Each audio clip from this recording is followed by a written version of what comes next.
I'm Julia Brown. For 9 years, I was a member of the Communist Party, serving as an undercover agent for the FBI.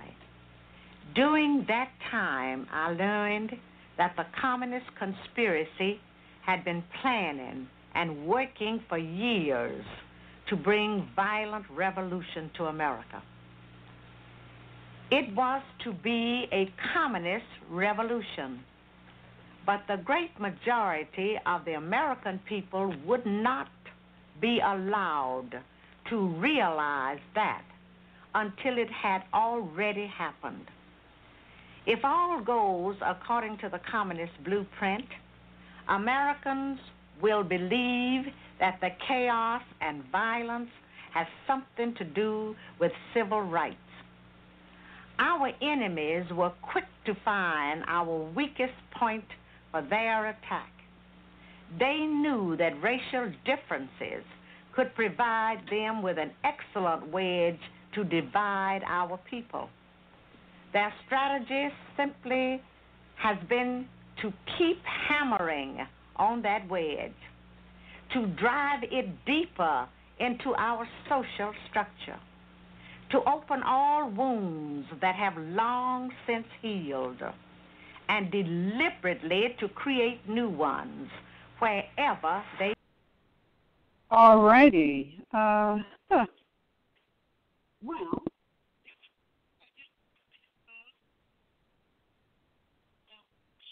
it is not, it's not playing, so let me, it gave enough information. And what I'll do is I'll try to remedy that, and so that we can play the entire recording shortly. So anyways, welcome to Moore's Heritage and History School, Eyes Wide Open. This is your host, Anita Ill, along with my co-host, Mizraim Alafil. Peace on the E. Can you hear me? Yes, I can hear you fine. Okay, peace. Yeah, I was going to... Oh, go ahead. Mm-hmm. Go ahead. No, I was saying in the beginning you were sounding chopped too, so I didn't know if it was like an audio problem altogether. But you sound very clear now. I was switching my earpiece. Gotcha. Yes. Yeah. So, let's see. And also we have Rosmariah Bay. Islam, peace and love to all. Islam. And we have Cujo Adwa El. Islam, Morris, peace and love. Peace. Islam, peace, Noble. Yo. All right. I'm going to see if I can fix that recording. But in the meantime, what I'm going to do, is for those of you who are looking for the syllabus on the Blog Talk platform, I thought it updated, but I just looked and realized it wasn't updated, and so I just updated it. So today's broadcast is entitled Be Careful. Some of your own. What was Noble Drew Ali trying to tell us? Is it new? If you study the chronology of events, you will find that within the entire family, there has always been those family members who opt to turn on the family. Hence the warning. What was he trying? We know that Noble Drew Ali was beaten up, sustained severe injuries that resulted in him making the decision to go to the other side where he can do more work. Who beat him up? Was it modern Europeans? We are today told to be so careful of these modern Europeans because they are enslaving us. Or is it really our own family members enslaving us and using the modern Europeans as the scapegoat? Just because someone looks like you, sounds good, speaks well, and says things that appear to present someone who has the same principles, values, issues of self-preservation of self and family, does not mean they are actually on your side, actively assisting in uplifting fallen humanity. Look good. Look real good. And you may see they are actively ensuring that humanity does not rise, especially mother. Wake up, open your eyes and ears, see what is right in front of you. This the message, one of many, that Noble Drew Ali left for us. And he's not the only one. Every prophet has come and they have said the same thing. They have tried to give the same warning. They have tried to get the people to hear and realize, not be so gullible, not be so trusting of even people who look like you, because they oftentimes are the very ones that will show up and sell you out. They're the very ones that usually are sent in to infiltrate, to gather pertinent, private information on various different family members and pass it on to someone else whose intent is not very honorable or harmonious to the upliftment of the family. So we have to be careful. We have to be careful. We cannot continue to do the same thing. I'm going to say it again. We cannot continue to do the same things. We have done the same thing for years, many, many, many years.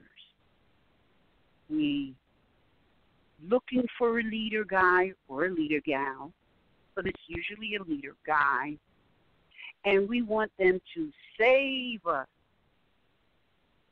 And because we're always looking, somebody is always sent in to be the savior of the people. And they're not really the savior of the people. They can never be the savior of the people. They can give you some information, but it's your obligation and duty to take that information and study it, research it, analyze it.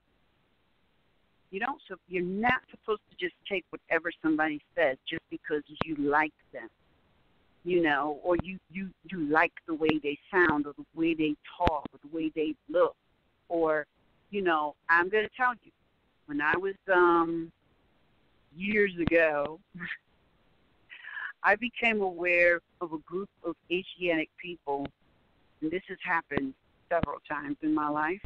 But the first time it happened, I was so happy to have found these groups of people that looked just like me, and they were doing amazing things. So I thought in the community, and they were like really exemplifying a people who were trying to improve themselves and bring information to our family.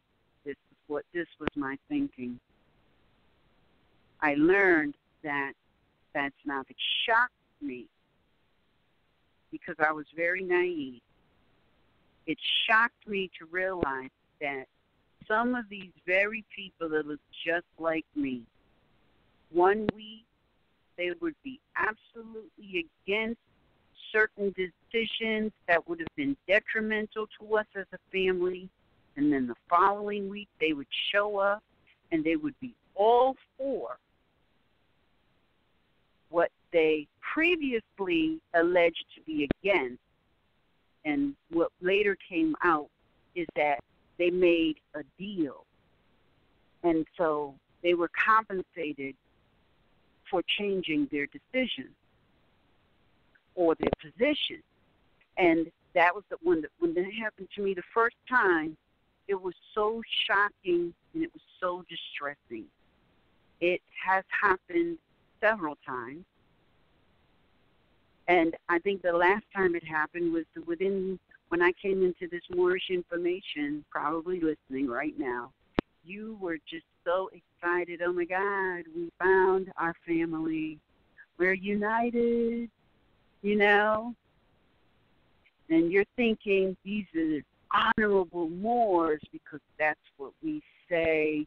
And we are thinking because we're saying that it really is, until you find out they're just as rotten and dirty before they declared their nationality as they were after declaring their nationality. And it's not a slight or anything. It is a lesson because we continually do things like this. We continually just arbitrarily think that because you say I'm a Moor or I'm a Moorish American national, that you don't have dirty laundry that you need to clean up. Everybody who comes into this information got dirty laundry they need to clean up. So we need to stop falling for the same trick, the same trap, the same setup. We need to wake up and we need to recognize that just because people look good, just because they smell good, just because they sound good, and just because intelligently or they sound like they're talking intelligently doesn't mean that they have your best interest at heart. And it's not a slight. We have to be cognizant of human nature coupled with years of mental conditioning. And because this is the reality, you have to let people show and prove that who they are is honorable and what they say does uplift the family. You cannot just take people on their first appearance or what they say any longer. We should have learned this lesson so long ago. The reason I played that clip is because this clip, and I'm going to try to play it again. I just was able to quickly upload it. It looks like it might have uploaded again, And so what I would like to do is I'm going to try and play it. I tested it before I uploaded it. It sounds like the full recording. It's 16 minutes, 30 seconds. When I re-listened to this, it brought home to me once again how gullible we are as a people and how the same thing keeps happening over and over and over again. And it's time we learn our lessons and look out for the very things that Noble Drew Ali told us to look out for. He said, be careful. Some of your own will put you right back in slavery. He said some of your own.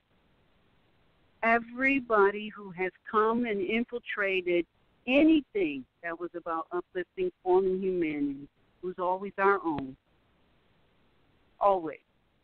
So we need to be cognizant of that, because right now, and for some time, but it's showing its face right now as the energies align.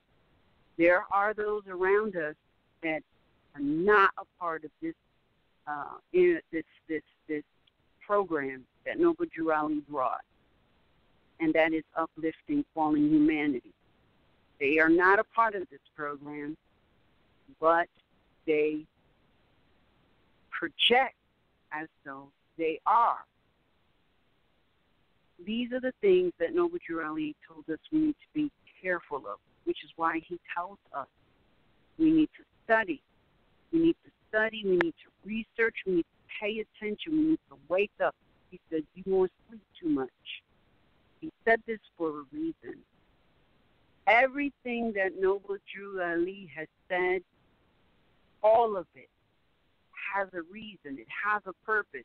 It's so that we don't fall for the same thing yet again. It's not going to end the uplifting of fallen humanity. It's just going to continue to delay it because the end result is inevitable. So let me try and play it again. And please, to everyone, just like I did, I am doing right now, take out your pens and your paper, jot down some notes as you listen to Woman is about to say. This is back around Martin Luther King's time, and it's a conversation it starts out with this brief interjection from an interview, and then it takes you to a lecture type thing where this woman is speaking. She tells you her name, Julia Brown, and she wrote a book, which we will be reading in our circle of readers, entitled I Testify. And she became an undercover agent for the FBI, not intentionally. She wanted to become a part of this group of people who she thought was uplifting Asiatics. At that time they call it black people. And when she got into this group, she realized that's not even what they're about. And now at that time they were calling it communist activity. I don't know exactly what communist activity really means, but I'm guessing it meant disunity of some sort in several different groups. So she went to become a member and found out that this is not actually uniting of black people. And so she proceeded to disassociate herself from this group and was approached by the FBI. That's how she became an informant. But listen to her conversation and take notes so we can discuss it later, because it sounds like Noble Drew Ali coming out of her mouth. Listen. I'm Julia Brown. For 9 years, I was a member of the Communist Party, serving as an undercover agent for the FBI. During that time, I learned that the communist conspiracy had been planning and working for years to bring violent revolution to America. It was to be a communist revolution, but the great majority of the American people would not be allowed to realize that until it had already happened.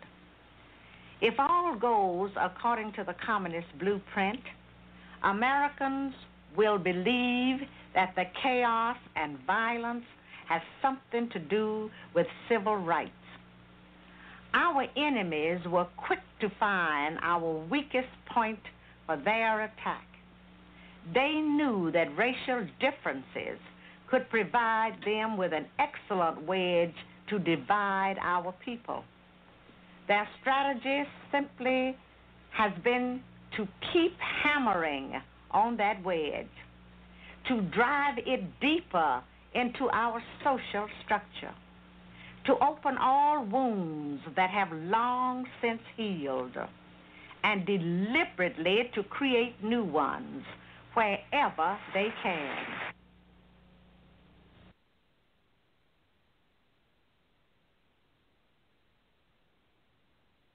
Wow.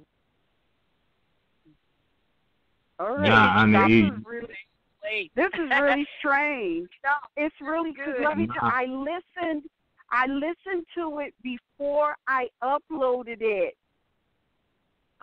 Well, it's just But meant to be but as once it is. I uploaded it, it stopped. It won't. It like that is the. Oh my God. Well, that's enough. Oh my That's God. Come on. let me say something. All right. Let's No, this no, actually, no. Let me just say this.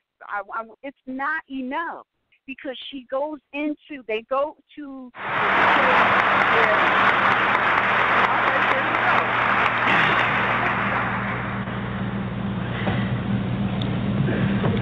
Ladies and gentlemen, I want you all to know what a delight and a thrill it is to be here, to be part of the historic occasion. My role in this part of our celebration is to look ahead into the future.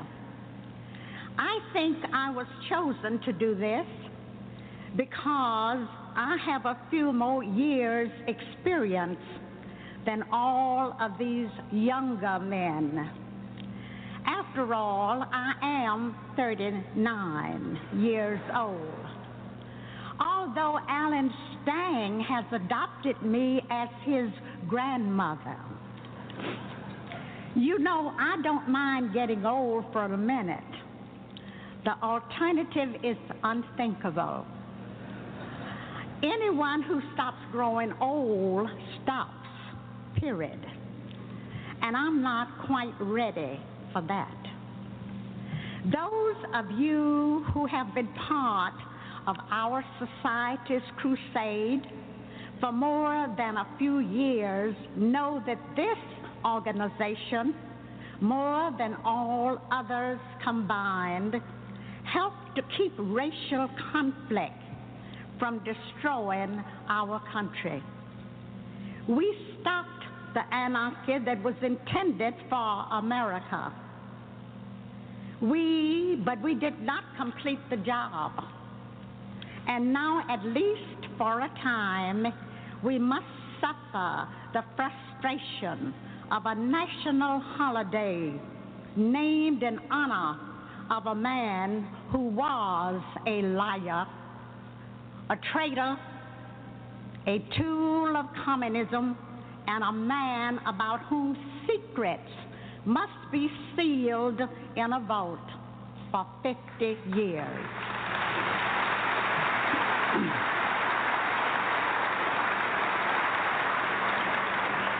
To keep the truth about him being fully known, Martin Luther King said he had a dream.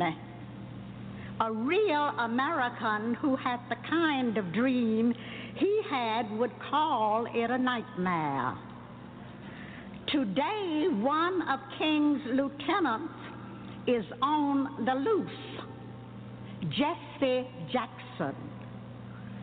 Where Martin Luther King said, "I have a dream," Jesse Jackson is saying, "I have a scheme."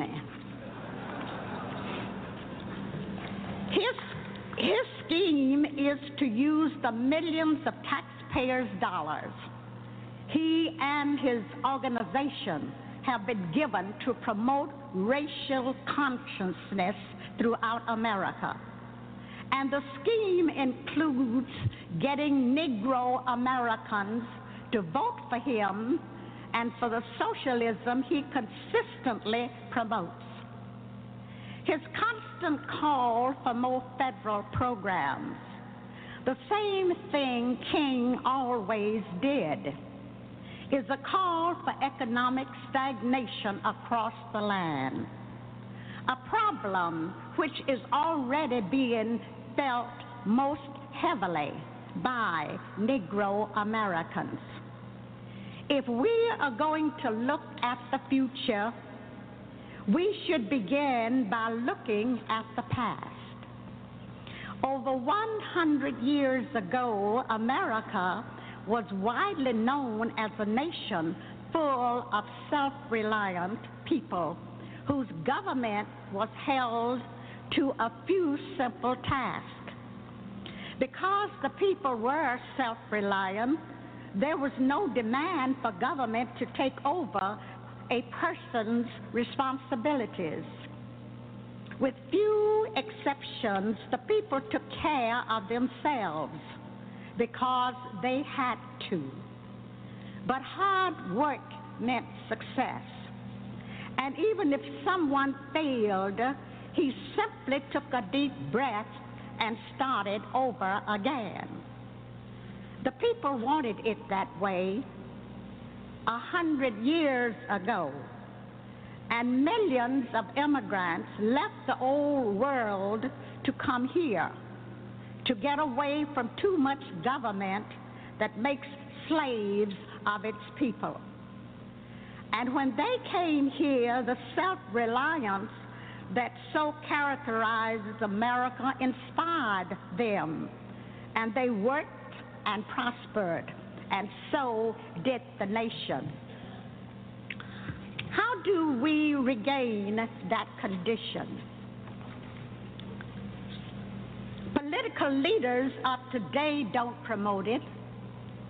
They want government to save men's bodies, not dependence on God to save man's souls. Educators don't promote it. They teach nothing about the greatness of America, preferring usually to focus on a few strains in our glorious history.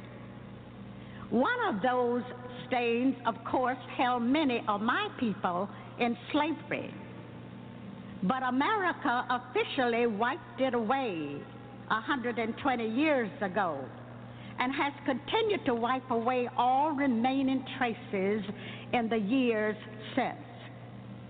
No, we never were a perfect land, but we have always been the best.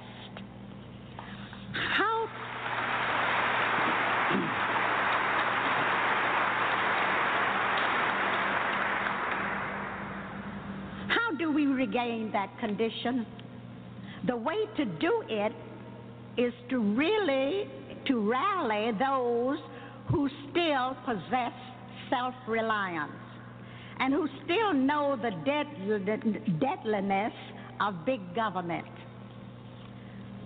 What someone ought to do is start an organization that promotes true Americanism and opposes all forms of tyranny, especially its most obvious form, communism. If there was such an organization of solid Americans of all colors and all ethnic and religious backgrounds, then they could spread the truth about liberty everywhere and gather more good people into their group. They could print books and magazines and start a speakers bureau and a chain of bookstores. They could raise money to produce films and tapes, and they could expose the lies, greed, and stupidity that turns self-reliance people into slaves of government. All of that could be done, and America could regain her reputation as a nation of self-reliant people with a strictly limited government. If someone would only start an organization and get the ball rolling. But wait, someone did what was needed. The organization was started, wasn't it? And we are here to celebrate its 25th anniversary. How fortunate that we are here, that the John Birch Society was started in 1958, and that we are part of this great team. Without Robert Welch's creation, there would be no hope. With it and all the hard work still to be done, there is tremendous hope.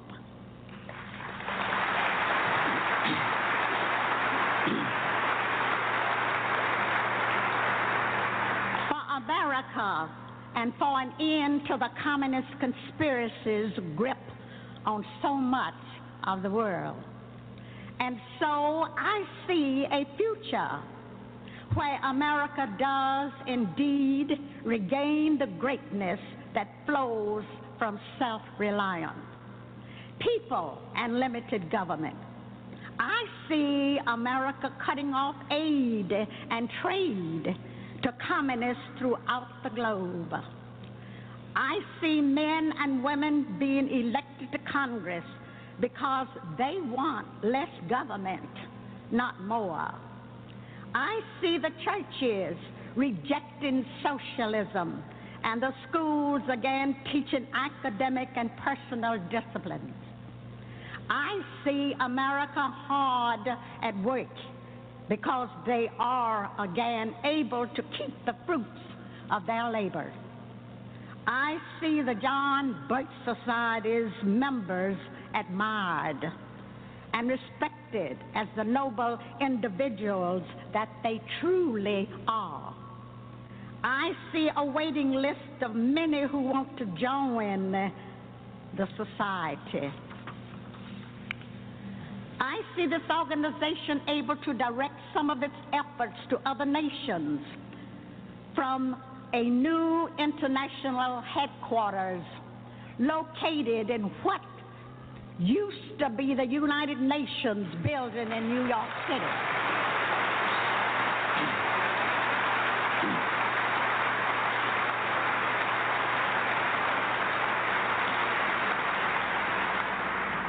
I see all of this because of all of you who are here, and because of tens of thousands of John Birches who cannot be here today, but who are with us in spirit. I know that you will keep at your work, all of you, because you and I both know that the future depends on the John Birch Society.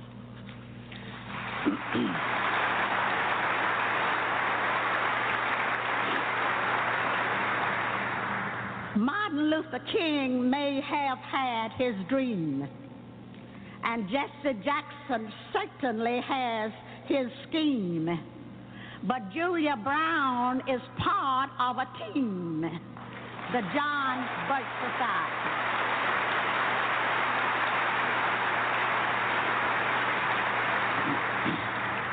Our team will win this great struggle because we simply do not intend to lose.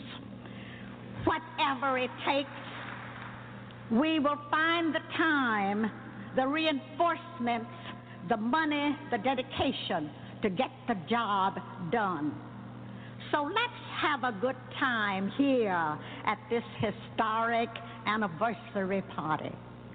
And I suggest that plans be started right now for another celebration in the year of 2008, so that the best Americans in this great country can celebrate the reestablishment of less government, more responsibilities with God's help, that better world. Thank God for all of you. Thank God for Mr. Welch and the John Birch Society.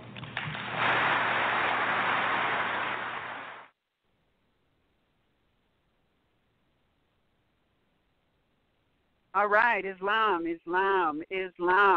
Now, look, I know that this sister is promoting the John Birch Society, and when I first heard it, I said to myself, when she said, what if we started an organization? And this organization basically taught principles of nationality. I was like, she's talking about the Moorish Divine and National Movement of the world. And then she said, and what if we printed books? That's RB Bay Publications. And then she said, and we had speakers and bookstores and films and tapes. I said, well, that's MHHS Eyes Wide Open. And then she talks about the independence that this country, this land, this nation was, this is our heritage.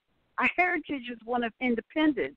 And this is what this particular society was promoting to bring back. And I realized, well, she's flying under the Moorish Divine and National Movement of the World banner with that one. Because they're doing the work. Made me reflect on people who are constantly talking about, we're going to establish government.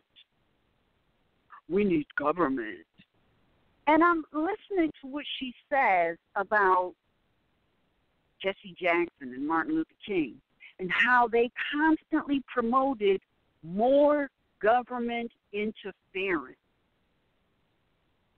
And how people looked at these guys as the savior of the people because they look good, they sound good, they smell good, they talk good.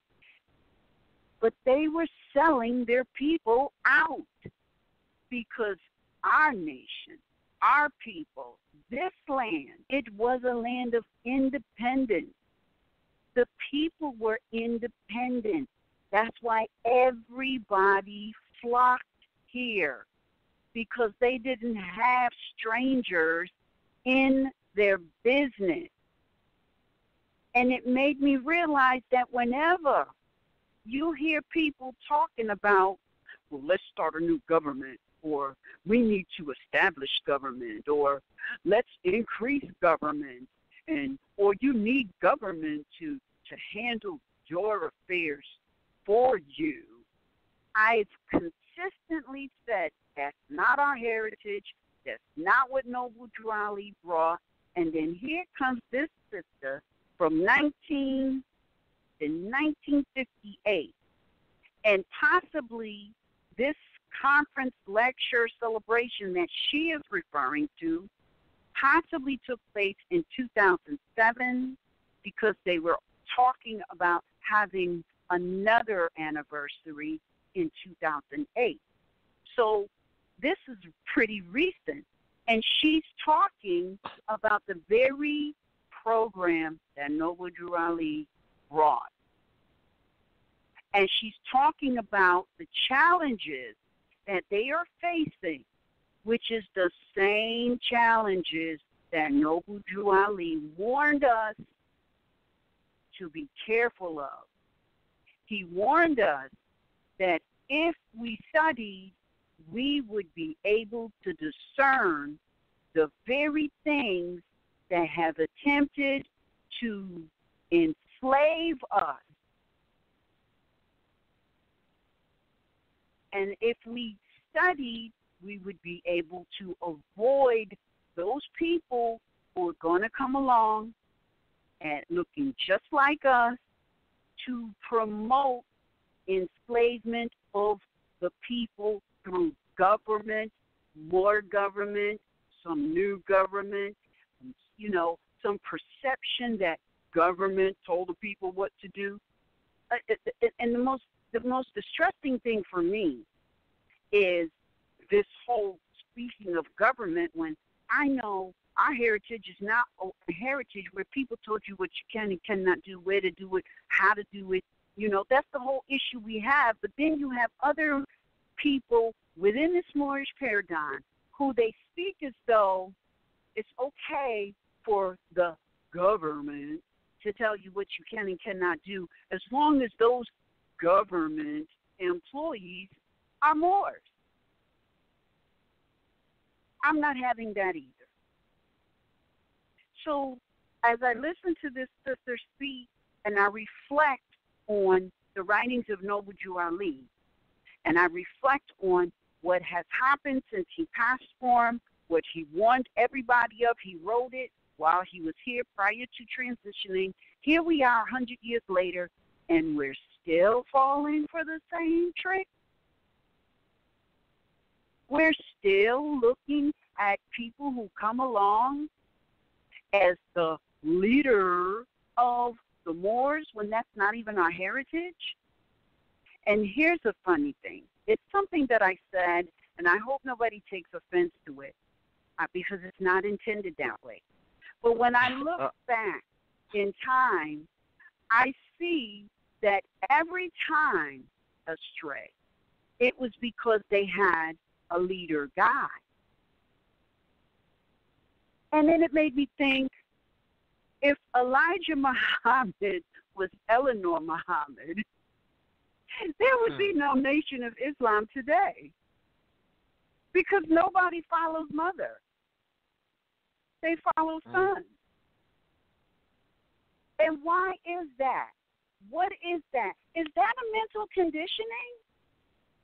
And if it is a mental conditioning, we need to examine that we just fall all over ourselves whenever some guy presents themselves as the leader guy. Oh, I'm going to save you. Follow me. Why do we do that? Why do we continue to do that when, if we look back, the very people who always show up to do that have consistently been people who didn't have our best interest at heart? Of course, I am totally excluding the most honorable Noble Jew Ali, as well as Prophet Muhammad, peace and blessings on both of them noble sons. Islam, I'm not including them. They are excluded. Right, and it says, judge them by their fruit. Judge them by their fruit. I can look at the fruits of Prophet Muhammad, Noble Jew Ali, Yahshua, Krishna, Confucius, many, many noble sons who came to deliver this message to the people. And I can look at their work, and I can see the fruit. When I first looked at the works of Martin Luther King, Jesse Jackson, Al Sharpton, some of the people in this Moorish paradigm, I didn't see any good fruit. Did my investigation of Martin Luther King, I found that he really didn't do nothing but break up the boycott. He stopped the boycott just as the people were on the brink of realizing how much power they had. I've never seen any good works of Jesse Jackson, except, I've never seen anything. I mean, I'm just sorry, I've never seen it. Many of the people who present themselves as the leader guy or the savior of the people, they don't have any good work. And Noble Jew Ali said, be careful. Study, study, study. Pay attention. Don't just be gullible as we consistently have been. Pay attention. Look at what people are saying. Investigate what people are saying. And most of all, ask them, have you done that? Have you done it? Not necessarily to gauge their success or failure. I just want to know if you did what you're sending me out there to do. Movement, I've been sent out to do some stuff. And if I had not done my studying, I probably would have been in a very precarious position. But I've always been a studier.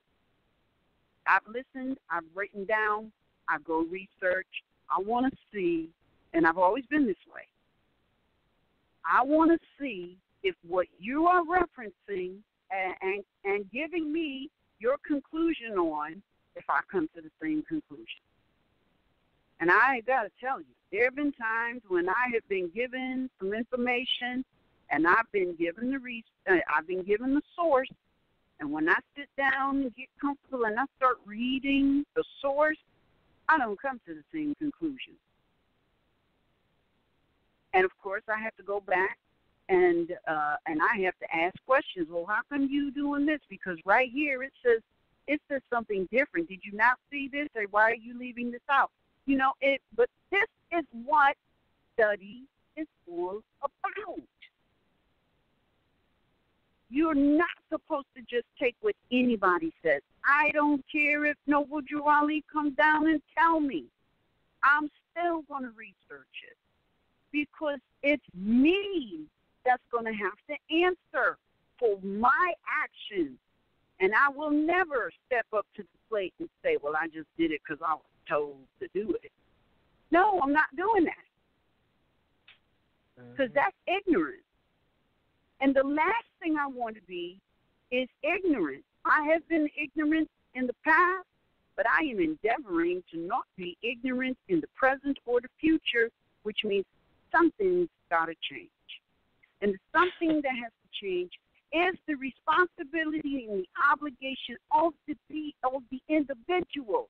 It's your responsibility to do the research, the necessary research. You're not supposed to take what somebody says for whatever reason.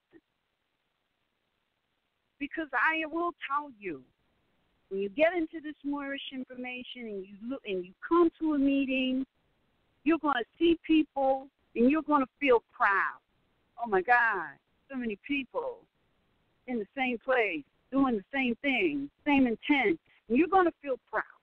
And it's not that you shouldn't feel proud, but don't let the same thing that has happened in the past continue to happen in the present and the future. Yeah, it's very good to know that people are finally appearing to be looking and looking in large numbers. Still have to investigate what you are being told because everybody is in catch-up mode.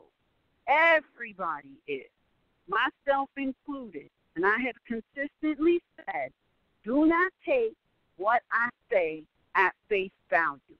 9 times out of 10, if I show up and I speak, I'm giving references. I can show and prove what I say because in law, you cannot say something if you cannot back it up with verifiable documentation.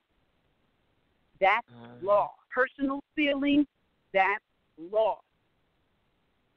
So there are a lot of theories being passed around, old theories being passed around today as if they're new. They're not new. They're old. They were tried and they failed. But they're theories nonetheless. The difference between theory and law is laws don't change. Theories might change. But laws don't change. And when these modern Europeans or even some of our own tell you this is the laws of so-and-so, this is the laws of the United States, or this is the law of my organization, or this is the law of my group. No, it's not. That's policy and procedure. Laws don't change. Law says that tomorrow there's going to be some sun in the sky. It might be hazy, but there's going to be some sun in the sky. It's going to be in the sky for everybody, and I can't tonight write something that's going to change that. That's how you know what law is. See, when these people say this is the laws of the United States or the law of my group or the law of my organization, that is not law. That's policies and procedures. Because tonight I can write something and that will be changed tomorrow. That's not law. That's policies and procedures. Law cannot be changed. So know the difference. So when you go and you do your studying and you see they got the statute and they're calling it the law, right? Let me give you an example of something that is not the law that they call the law. Now, everybody has been taught UCC 1-207, C1-308, UCC 1-103. Now, together, all of those lawfully mean all rights reserved. But if you go looking for UCC 1-207, you will not find it. It's been replaced with 1-308. It can't be erased because it has been used and it's documented in the archive. But they have replaced it, and it is no longer visible, and everybody uses 1-308. But we still reference alive. Now, here's another example. If you go back to, because they started documenting uniform commercial codes, and most people don't know, uniform commercial codes is ancient Moorish merchant law written down. Right? That's what it is. Everybody utilizes ancient Moorish merchant law. Nobody owns it. Everybody practices. It's not merchandise. You practice an ancient Moorish merchant law. Now, modern Europeans, they need to write it down so they can get it straight and can use it. So they started writing it down in 1924. If you go and you pull Article 1 of the Uniform Commercial Code and you hold it up next to 2018 Uniform Commercial Code, you're going to find some differences. That's not law. That's policies and procedures. Law cannot be written tonight and changed tomorrow. So study, know what you're dealing with, but above all else, you've got to study.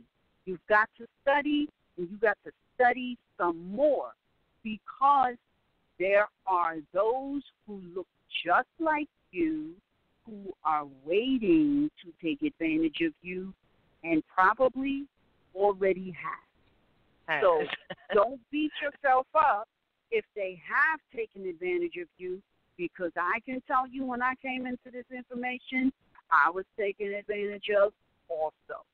I was quite a lot of sums of money, all right, food taken out of my children's mouth by people that look just like us, and they didn't care that if I didn't know how to dance fast, my babies would be hungry. They didn't care.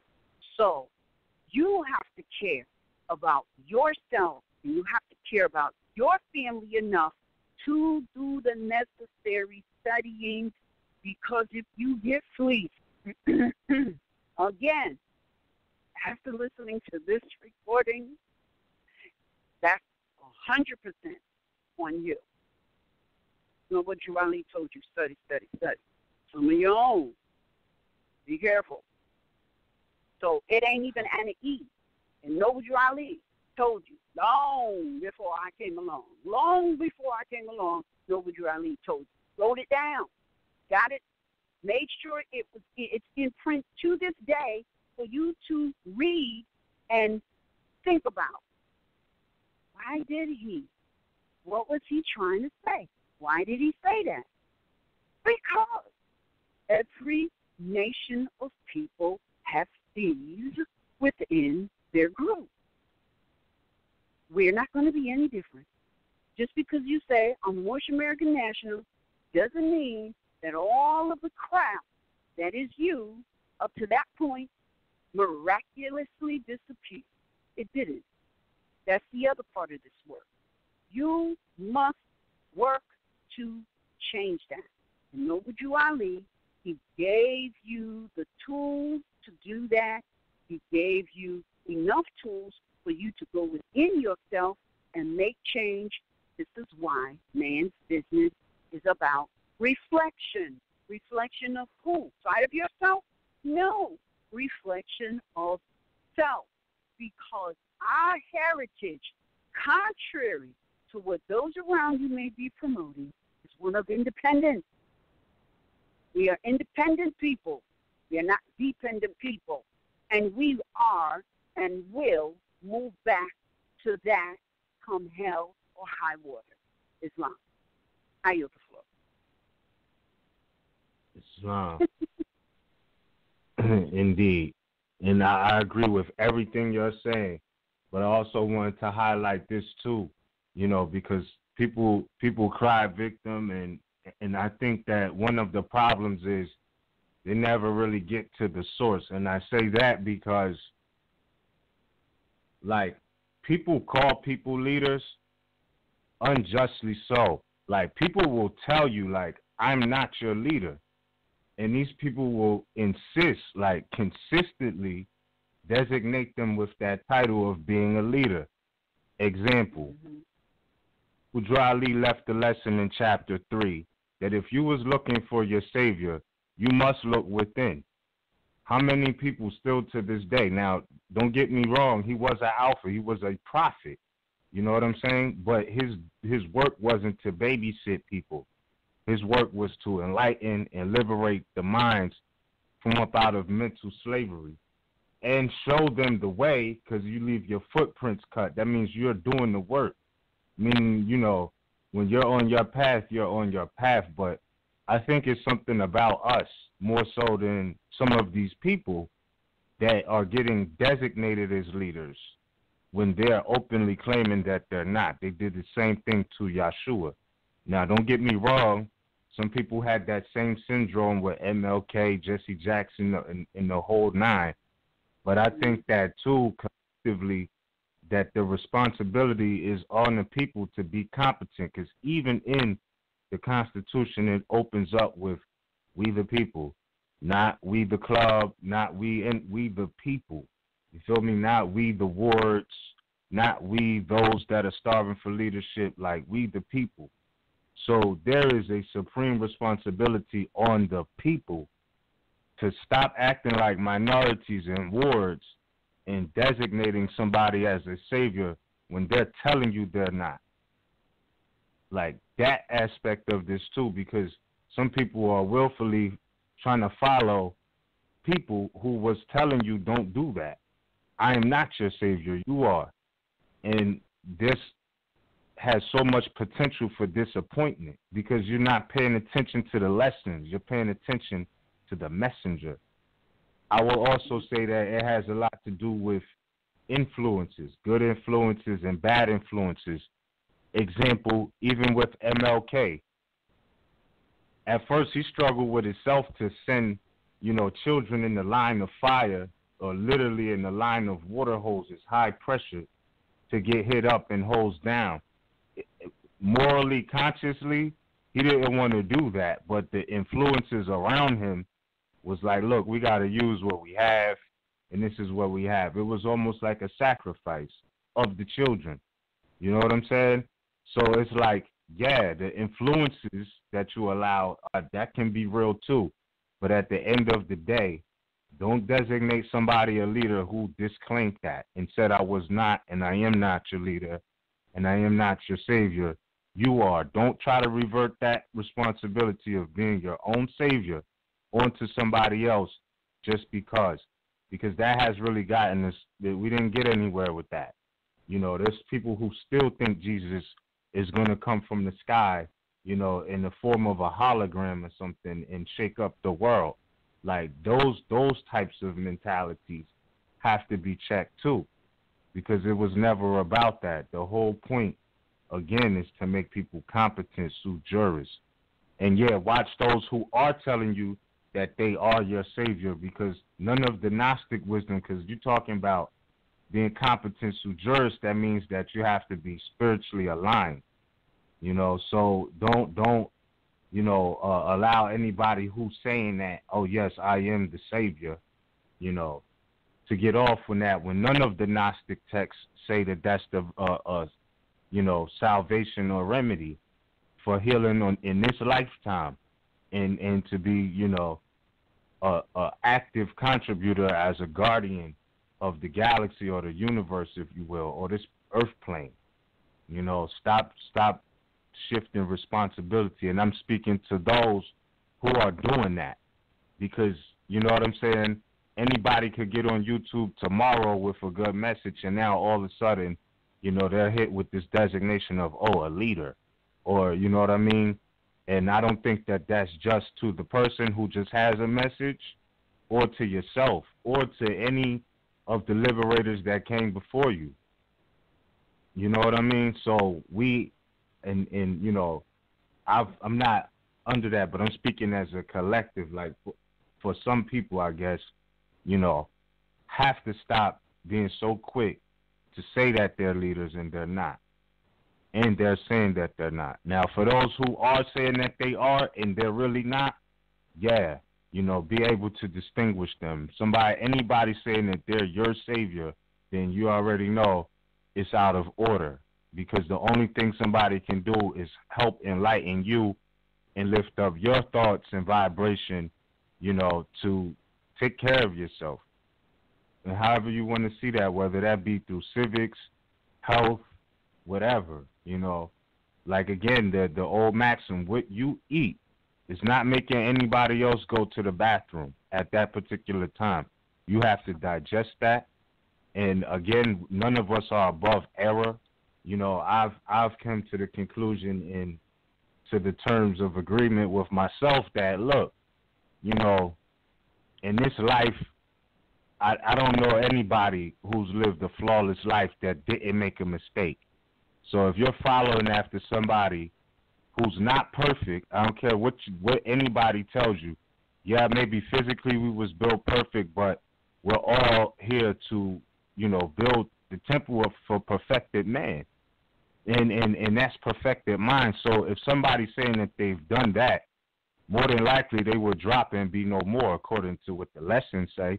So meaning that while we're here, we're always going to be, learning and unfolding and perfecting. There is no perfect person in that sense. There's people who can inspire you, you know what I'm saying? But if you are under the impression that, let me follow this person because they're perfect, you don't know what they're thinking when they lay their head on a pillow. You know what I'm saying? The dreams or the nightmares that pop up just because their head touched the pillow that they slept on before. Like so when you're not in that realm, but you're designating somebody a leader, and they might not want you to follow the path they did. You don't know what they did, what they have to atone for in themselves spiritually, and it doesn't make them a bad person because they have flaws in this life.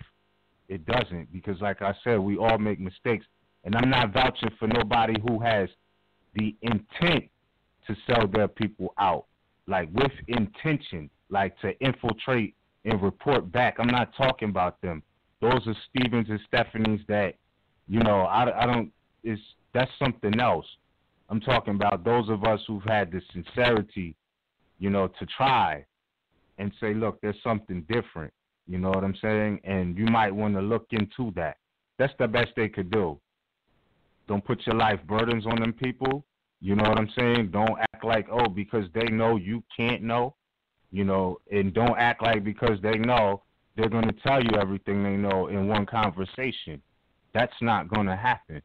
So you have to be able to humble yourself and learn throughout time and understand that there's something we've all done that say, damn, I could have done that better, or maybe I shouldn't have done that, but if I didn't do that, I wouldn't have learned this. So it all pans itself out for the individual's experience. It might not be everybody's lesson, or it might be everybody's lesson. Who knows? But what I'm saying is we have to cut this minority mentality out of looking for leaders and designating people as leaders just because they have a message. Their task in this life may just be to lead out, to remedy or edify something with their immediate family and friends, etc. And then that, spreads out just by default, because that was their task. And if you had the opportunity or the gift to, experience that, then yeah, all power be to you all. But what I'm saying is that, if somebody is saying, look, I'm not a doctor, don't keep calling them a doctor and they're telling you they're not.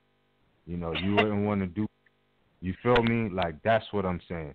Like, same thing with these leaders and things. Like, just because somebody has a message doesn't mean that they're trying to be your savior, your leader, or any of that. Like Yeshua said, look, I'm your brother, man. I'm coming to show you the way. He didn't say follow me down the path. I'm just showing you the way. You know what I'm saying? And not that a block of wood couldn't do the same, but you got to do this. You know what I'm saying? Your path is your path, and we are all here, to vibrate in harmony for us all to learn lessons. So I say that to say that, again, you are your savior. The Gnostics and the master teachers have been saying this for centuries now, but us not looking past what's in our environment today, in the environment that some of us come up in, it's always this false concept of, somebody, some middleman outside of you and the creator's relationship is the savior, and that's not really the case. Though people can contribute to, your task at life, and it is helpful. You know what I mean? But you have to do the work. So if you're hungry, let's say to help, like you being a helper, if you're hungry, there's waters, let's just say, I know we could pick vegetation, but if somebody gives you a fishing pole, you know what I mean, and some bait, and say, look, I'm fishing on this side of the boat, you fish on that side of the boat, we in the same boat, but I'm catching whatever's on this side, you go for what's on that side. Don't think you don't have to cooperate to get the results to eat. You know what I mean? Like, you have to put in some work. You have to, be able to reel in when you catch the fish, for an example. You know what I'm saying? Just for an example. So because that man or that woman gave you a fishing pole, that doesn't mean that they're your leader. They're just giving you the tools for you to do to eat, if that's what you want to eat. And that it shouldn't be more or less than that. You know what I'm saying? And with that, I yield the floor for now. Islam.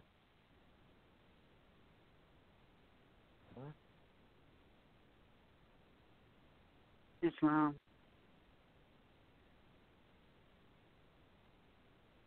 Wow, I have nothing to say. It's been said.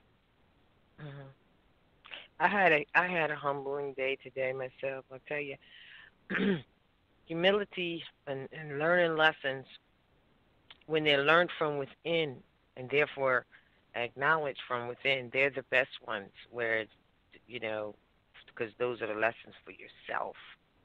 It's being humble enough to see it, to know it, and then to correct it.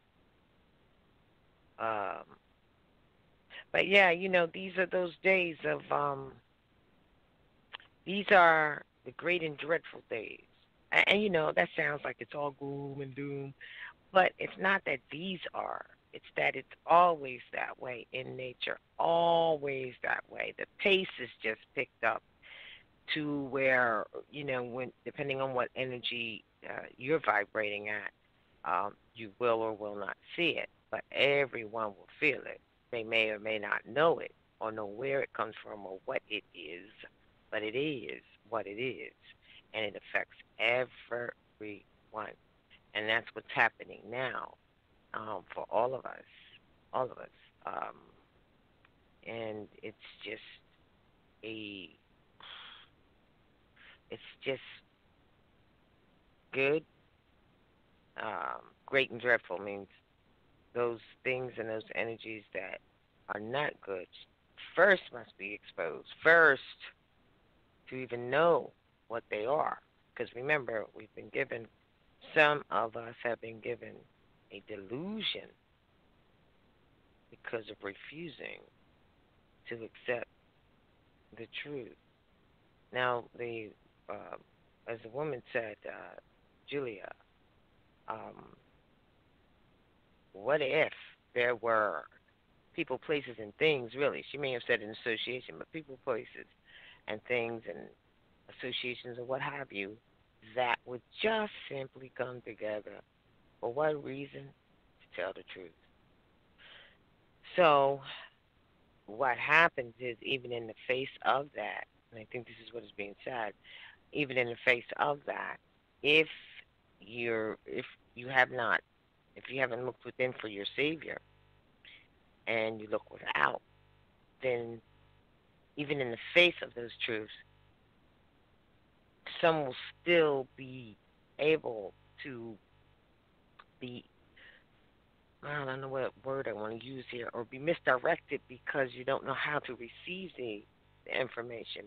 You know, we've been so programmed to not have an open mind. As it says in the Secret Teachings of the Brotherhood of the East, I go back to that book, discussed that a little bit on Sunday. I believe it's chapter 5. Who is this teacher that has opened up the truth? And the response back from Yeshua was that the truth was never shut. And if you just open your mind, the truth will come in and make herself at home. And then the question was asked, and it's very unveiling. Well, how do we open up our minds? Well, that unveiled everything. Unless we know how to open up, we would never be able to receive, or see it with any eye. So that's where it's at. And that's what I think we're facing today. It's just a cleansing, You know, we talk about global warming. It's really global cleansing. So, inshallah, we'll all be safe and find peace in our dealings presently and forthcoming.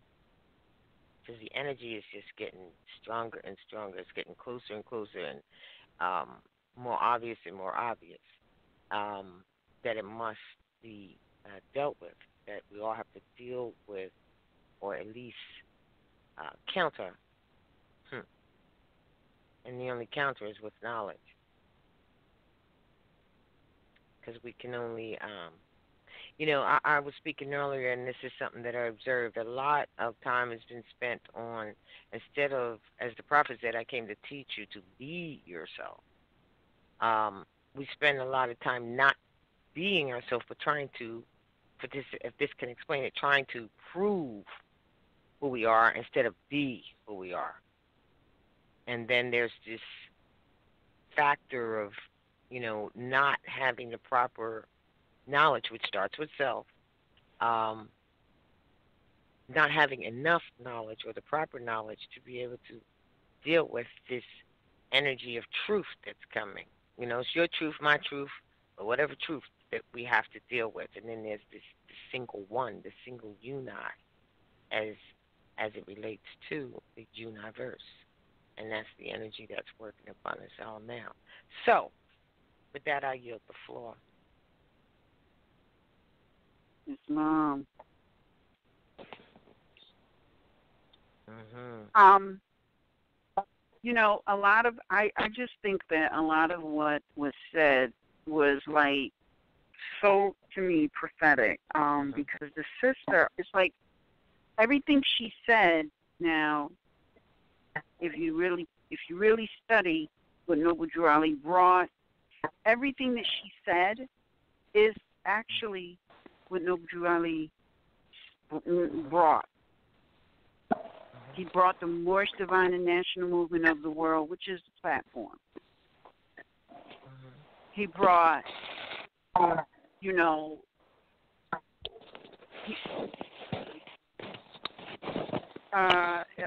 hello?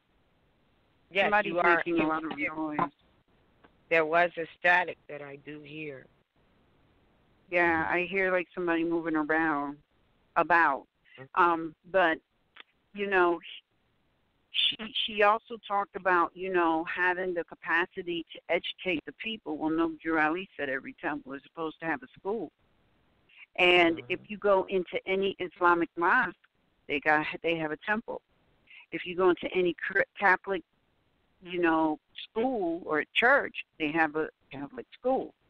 You know, so if you go into any Jewish synagogue, they have their own school. So going on, why has this not been effectuated within the Moorish family? You know, there's supposedly so many temples all over the place, yet I'm not aware of any that have a school for like children K through 12. So that means that, you know, we're still participating in the government interference, which is not our heritage, not our culture, not our custom. This is why Noble Drew Ali said that, you know, we're supposed to have our own schools so that there is no interference from foreigners. All right? So when you and then, you know, well, we're supposed to have our own books, and we do. We have our eBay publications. And to be honest with you, if it wasn't for RB Bay Publications, I wouldn't have been able to gather all the information that I have gathered, because I'm not aware of anyone else that have written and put forth the books that you will find on RB Bay Publications and continue to add to the roster of books. Right. All right. Oh, yeah, and then you have the RB Bay Publications website that just has a plethora of information. So, you know, it really is. It's like an online university. So for us not to have an institution when we have books from RB Bay Publications, we have the RB Bay Publications with the enormous amounts of information. We have MHHS Eyes Wide Open with archived records going back to its inception in 2013 that you can literally download and play for your children to get their lessons. Okay? There's still, in some cases, there's syllabuses, there's tests, there's everything. Everything, you know, Noble Drew Ali said, you have everything. You do. You have everything because Noble Drew Ali brought it, in any one which functions under that what he brought and continues his work. You can use their information and you can continue the work into the next generation. And isn't that the mission? Is that not the mission? That the mission, what did he say? He said, you know, that this is all about uplifting, forming humanity. That means that you have to wake up the mothers. Because if you wake up the mothers, wake up anything that comes out of her. Then he also said, get it into the young and the yet unborn at all costs. That is the mission. We have to ask ourselves, why has that mission not been accomplished? How come it hasn't been accomplished to more of a degree? Just ask ourselves this. What has held this back? Remember, he's been gone for almost 100 years. What, why is it still at the stage of us finding out stuff? and trying to figure our way out of a situation.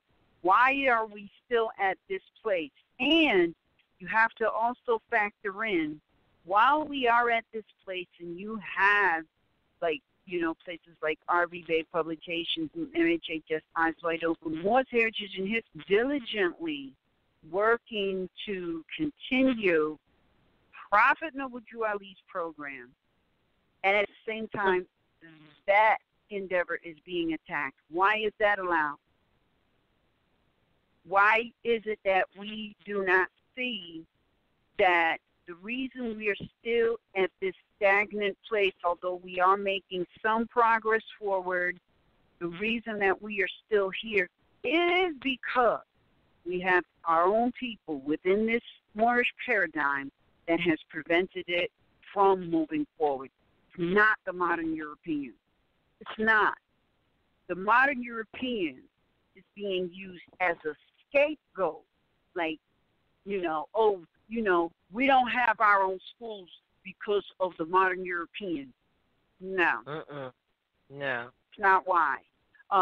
We don't have our own form of healing because of the modern European. No. That's not why. We don't have our own source of food because of the modern European.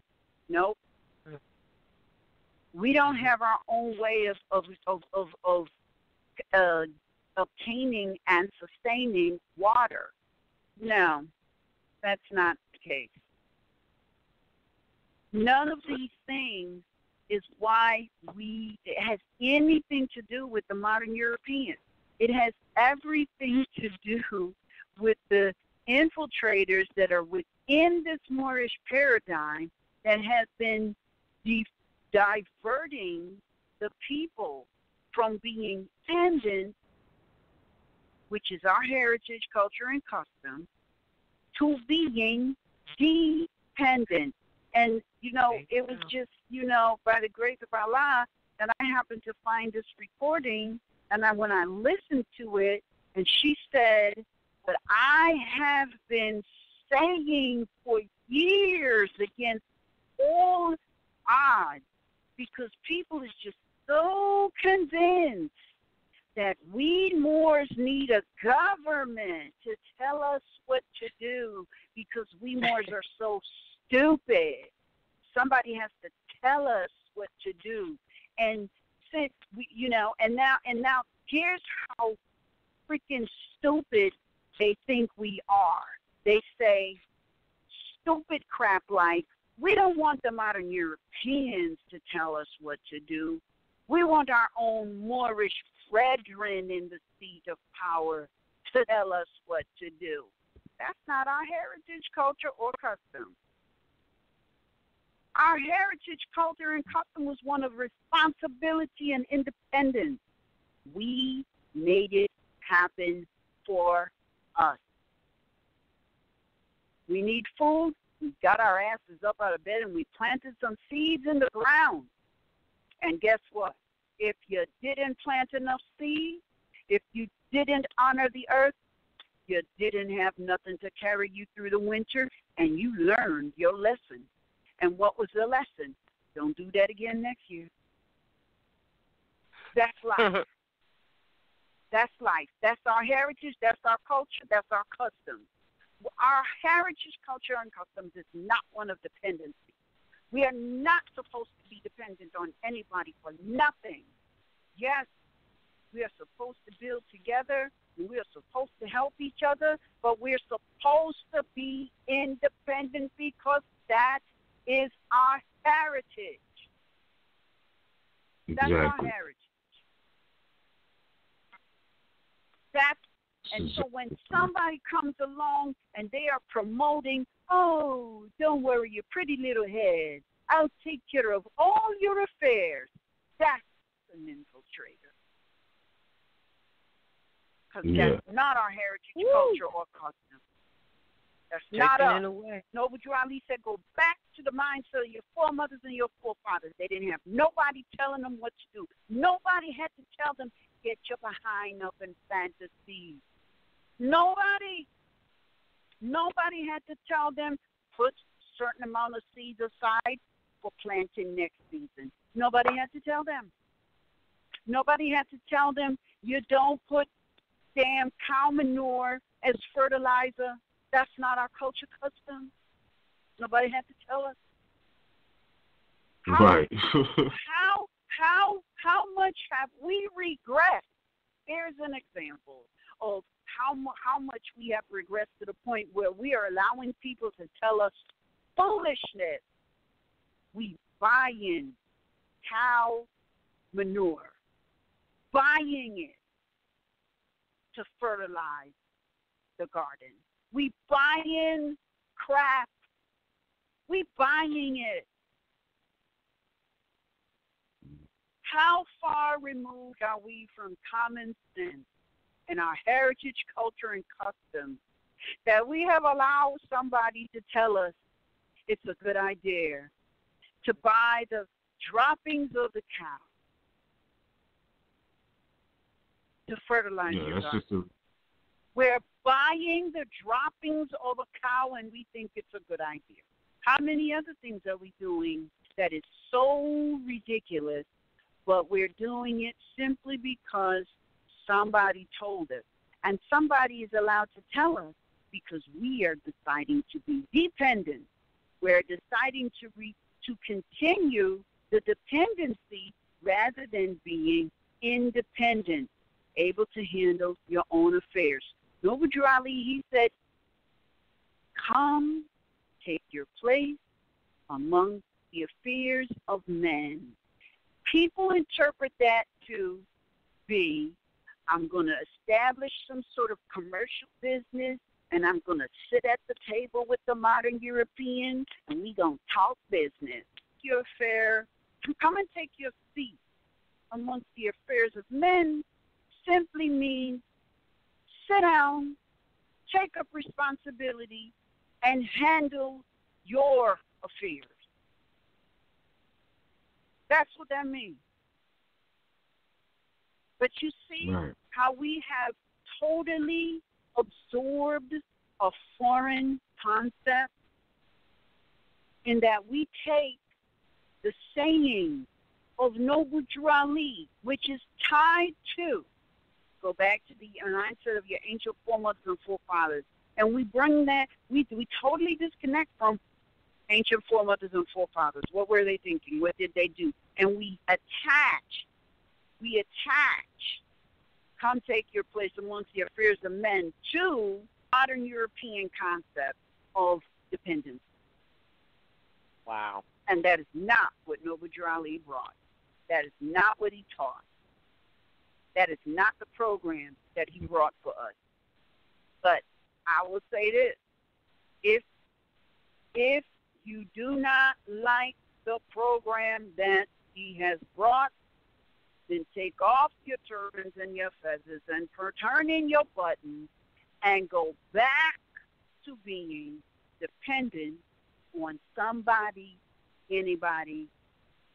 Do that to your heart's content, because that is not the program that Noble Drew Ali brought. So we really need to wake up, open our eyes and ears, and look at what is right in front of us. We're looking everywhere and anywhere, and we're digging into all of these conspiracy theories and theories on the whole. And you know what? It's as simple as the nose on your face, and it's just that close. And it's not complicated. Stop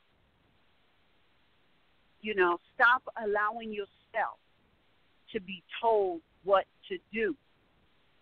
Learn to be responsible for yourself and handle your own affairs, because then nobody can take advantage of you. You won't come crying about how somebody took X amount of your finance and you got no return. You won't come crying because you lost the roof over your head. You won't come crying because you no longer have the transportation because somebody came along and took it because you listened to somebody. You won't come crying because you can't feed your children because you gave your money to some scheming person. Isn't that what I have a scheme? Isn't that what she said? Jesse Jackson said, I have a scheme. Yeah. He looked just like her, right? Look just like us. We got people right in this Moorish paradigm. They got a scheme. And if you don't study, they coming for you.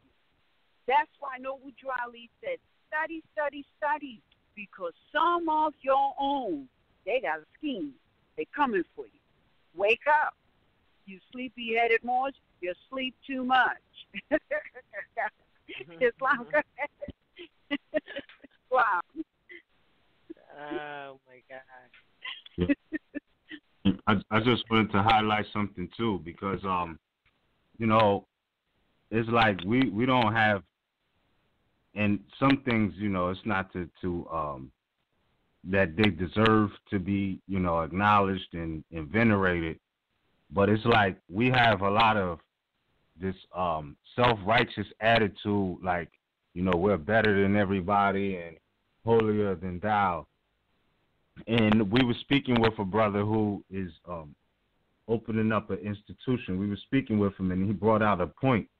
You know, if you look around, it's like whatever we establish, whether it be a temple, a food spot, you know, club, bar, it's like we as a collective usually don't appreciate it and protect it, right?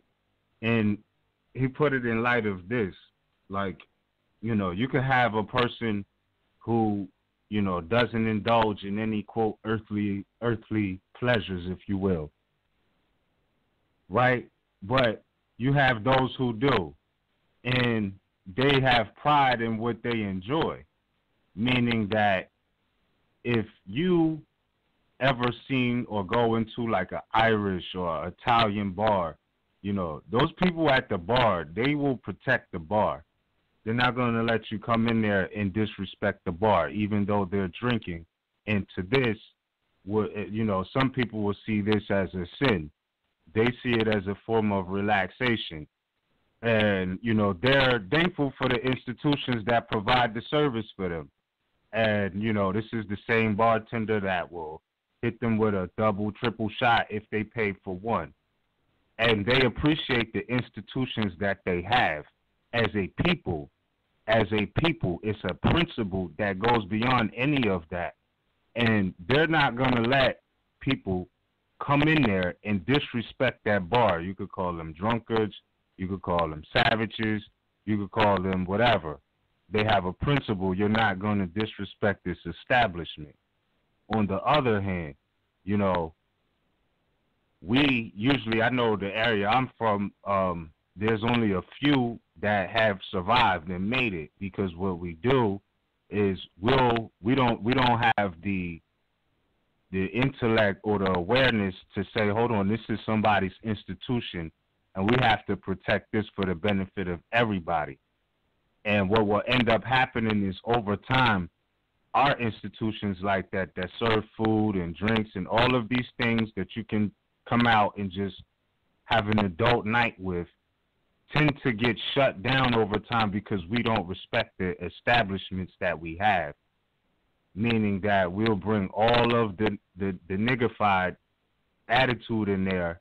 You know, you got, you know, institutions where people will fight in there, shoot in there, stab in there, all of these things. And after a while, the people who, out of the kindness of their heart, providing a service to the community, have to deal with, you know, the aspects of being investigated because, you know, they don't know who shot who, and this keeps happening. And, you know, after a while, they have to shut down because the bar or the institution keeps getting disrespected with frivolous things. So the difference in the national pride, you'll see European institutions last longer because their clientele will protect the institution. Or the other hand, we look for a place to show up and show out and try to prove something. And this is why I know the area I'm from, bars and you know, food spots like that, they don't usually last that long. You know what I mean? Or they do have a mean run, but end up getting closed down due to these things. And then people be like, well, why we don't have anything? It's like, what do we take care of? If your brother and sister opened up a spot, would you protect it? Even though you don't have any ownership in it, the fact that they did it for you, would you protect that spot? Because you go there to enjoy and you receive experiences in life in these institutions, whether that be your own schools, your own social places, whatever. Do your people protect it? That's the main thing that you really have to look at, which goes back to even when Noble Drew Ali said this is for those who have race pride. That's all entailing. You know what I mean? That encompasses a lot of things in this 21st century Gregorian calendar. You know, what are you proud of? Like, what are you loyal to? Who? Is it anything? Is it yourself?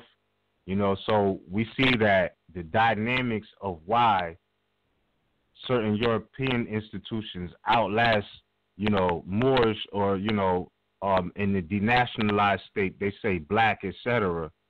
Why it don't last? Because we think, oh yeah, that's our people. They know we supposed to act crazy. No, you're not supposed to, and you mess up events or venues for other people when you do that, or when you don't know how to handle your business. So I was just saying that to say that, you know, the national principles don't come with necessarily what you have on, because, like I said, you walk into an Irish pub, believe that you better not disrespect that institution, because the people will take care of you that frequent that place just because they're Irish too. You know what I'm saying? So we have to start looking at things from that principle. And I'm not saying it has to be a bar, meaning that if your Moorish family has an institution of learning, support it, utilize it. You know what I mean? Before you go outside of self and supporting everything else, and then you come to your own and you got to find a flaw, you know what I'm saying, or something wrong with it. You know what I mean? So it's like the lessons say, you know, look for the best in others and give them the best that's in you. But that's what you're supposed to look for first. And if you see something else, forget it not. But look for that first, you know, and it's just a national principle, no matter how holier than thou you think you are, that we really need to pay attention to, of why they're outlasting. Like you said, you know, it's not that we don't have healing institutions because of the Europeans. The Europeans have, you know, acidic healing institutions, and the Europeans go to it for the most part because they're acidic beings. For majority of them, this is true. You know, if we had alkali institutions, this is why, you know, they don't mind paying into, you know, care and health insurance and things like that, because they, you know, the medicine for them is going to be different for you in the aspect, more because of the difference in certain chemical balances and things like that. So if a more opened up a all natural, you know, alkali healing institution and, you know, natural remedies, which could be for anybody, but, you know, for the most part, knowing the anatomy and DNA of Moors, how much would you support that? You know what I mean? Will it work for you? You know, because the Europeans, they have theirs all over your land, North, South, Central America. They have hospitals that have chemicals and all of these things, and they support that. You know what I mean? They will go there, give birth, etc., all of these things. So if we did have our own, how much would we support it? The real question. You know what I mean? That is the real question.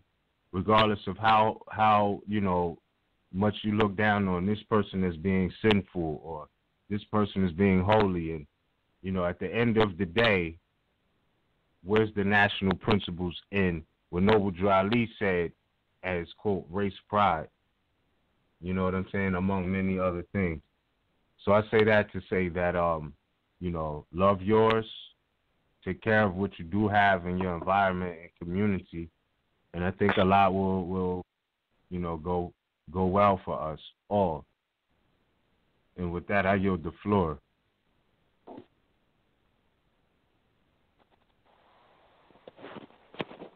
All righty. Well, let us take a few callers. If you have a question, a comment, or concern that you would like to discuss, especially relevant to tonight's topic, but doesn't have to be, solely about tonight's topic. Press 1 on your telephone dial, and we will begin to take callers.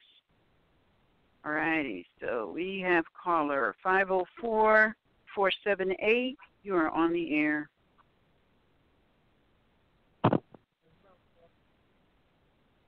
Islam? Can y'all hear me? Yes, we can. I just wanted to thank y'all for the work that y'all putting in, especially rvbpublication.com and any other entity that's dealing with our nationality. I mean, it's just amazing how much information that is not put out there to the public, especially in the black communities. I mean, it's just amazing. I just wanted to thank y'all for everything that y'all doing. Islam.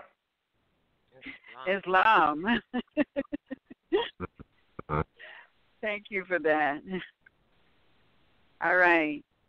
Again, if you have a question, a comment, or a concern, press 1 on your telephone dial, and we will take your 216-544. You are on the air. Islam to the mothers and Islam to the sons. Islam. I want to say this is Brother Israel Bey calling from the North Carolina territory. And I just wanted to say, well, first, the older sister, she kind of sounded like Shirley Chisholm a little bit. But I like the message she was giving, in which, like, you all broke down how this is basically, the Moorish Divine National Movement, where she's talking about self-reliance. And I remember Mother Anna E., when you were talking about if we had a mental condition or not, I think we suffer from cognitive dissonance sometimes. Like, I think as a whole, some sons fathom the fact that we the womb of a woman, and I think it's sometimes too much like son worship or male worship or patriarchy. And if the so-called black man is the original man, then where would he come from? You know what I mean? And who would be the original woman? So if we can actually come together to resolve that, then maybe the ideology of that can change. But also, Brother Miz, I agree with you when you're talking about how it's like, I guess you were basically saying how we always looking for a Messiah, always looking for something outside of ourselves. Like it's a quote by Lao Tzu that said, the farther we go away from ourselves, the less we know. And also, Norbert Ali also stated what he brought. I brought everything you need, to save a nation. So take it and save yourself.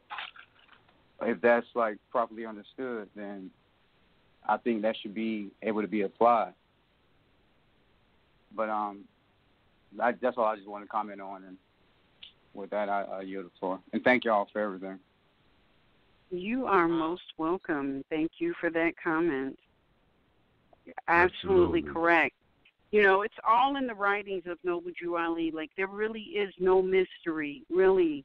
People, let me tell you, and I just want to make it clear. When I speak and I say things like, they think we're stupid, I'm including myself, because I'm looking at what's going down, and I'm like, they really think the Moors are stupid. And just to send in people who look just like us, and their intent is to make sure that we do not unite and that we are constantly dividing amongst ourselves, when really what's happening is we are uniting. I mean, I know that I have been a part of this Moorish paradigm and have been a part of and have observed some amazing work that has been done in the past 10 years. Amazing work. I've also, at the same time, observed people who have endeavored to destroy and infiltrate and divide the very work that has been done for the 10 years that I have observed it. All right? Right. So we have to be ever vigilant because there are people right within our group that their intention not about uplifting fallen humanity. It doesn't matter what their intent is. 99.9% of the time, it's all about ego. Because if somebody can come along and for whatever reason intentionally participate in the demise of their own family, it can only be about ego. It can't be about nothing else but ego. That's why, we've always been warned. Noble Drew Ali said, draw stir passion and square up your conduct, because that ego can take you on a ride that you ain't even realizing you on. So draw a circle around it. Square it up. That means lasso that baby up and pull it in and tie it to the radiator and walk away. Because you got work to do. And the work that you have to do is on yourself. And if we were to individually work on ourselves, we would create literally, like Noble Drew Ali said, overnight, an unpenetratable, united front. In the same direction. Overnight. All of us moving in the same direction. Here's a good example of that. Watch that movie Malcolm X. And there is a part in that movie where brother that gets beat up and taken to the hospital. And Malcolm X makes this gesture and all the brothers fall in line and they march to the hospital. Mm-hmm. Then they all take up posts outside of the hospital. They're all controlled, and they're all ready and prepared to take action in a civilized manner. The control that was demonstrated, the control that was demonstrated, the order that was demonstrated, and the unity that was demonstrated, that is what people are afraid of. That right there is an inkling. That little bit of an example is an inkling of what everybody is afraid of, and that's why they can go within. What did the sister say? They find the weak link within the movement, within the family. They look for the weak link. The weak link are those people who can be bought because they're running on ego and they will sell the family out. Exactly. And they will send in, they will make sure that it is sent in so that the family never can unite and become unpenetratable. But here's a message for exactly. Now, but here is a message. Noble Drew Ali already said in the prophecies and the statements that all of this foolishness that people are doing is not going to stop us from uniting. It's not going to stop us from seeing who really is a part of uplifting falling humanity within the family, because outside of the family, it don't matter. It's in the family. It's inside the family that matters. Who really is a part of uplifting falling humanity and who is not? And in this electrifying age of information, if you're paying, and in this energy that we are in the midst of right now, nothing is going to be hidden. Nothing. And that's why if you have the eyes to see, you're going to see. If you got the ears to hear, you're going to hear it. And if you wake up, because you sleep, remember, Noble Drew Ali said, you sleep too much. Wake up, you sleepy-headed Moors, and you will see what is right in front of you. And you will hear the foolishness that somebody has been telling you that has caused great demise within the family. Indeed. I'm so glad you said that. And I really do want to pose this question to everybody on the line, the listeners, everybody. Do we have to, put this word family under the microscope and start weeding out who is not family? Because I ask that because I know we're not supposed to think the colonists, but these colonists are utilizing sciences that we utilize, and we're not. And in a certain aspect, there's a certain structure, because it's like we claim everybody as family, but everybody else doesn't do that. And what I mean is like this: when we went to a plantation, the Berkeley plantation, and they had a society called Daughters of the American Colonists. And though they're all colonists, they have strict rules on what's considered or who is considered family. Like, just because they're all Europeans doesn't mean they're specifically a part of this family. And that may seem harsh, but they have a certain structure. What I mean by that is that these women, because you have the Daughters of the American Revolution, and you also have Daughters of the American Colonists.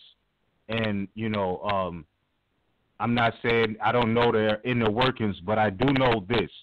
The Daughters of the American Colonists, they're kind of like tight-knit. They there's requirements to be a part of that society, even though they're colonists. And their requirement is this, that if you are a lineal descendant of an ancestor who rendered civil or military service in any of the colonies before, July 4th, 1776, then you can be eligible to be in the Daughters of American Colonists once you hit the age of 18. Much like how they have college structures set up, they have different societies amongst their own setup.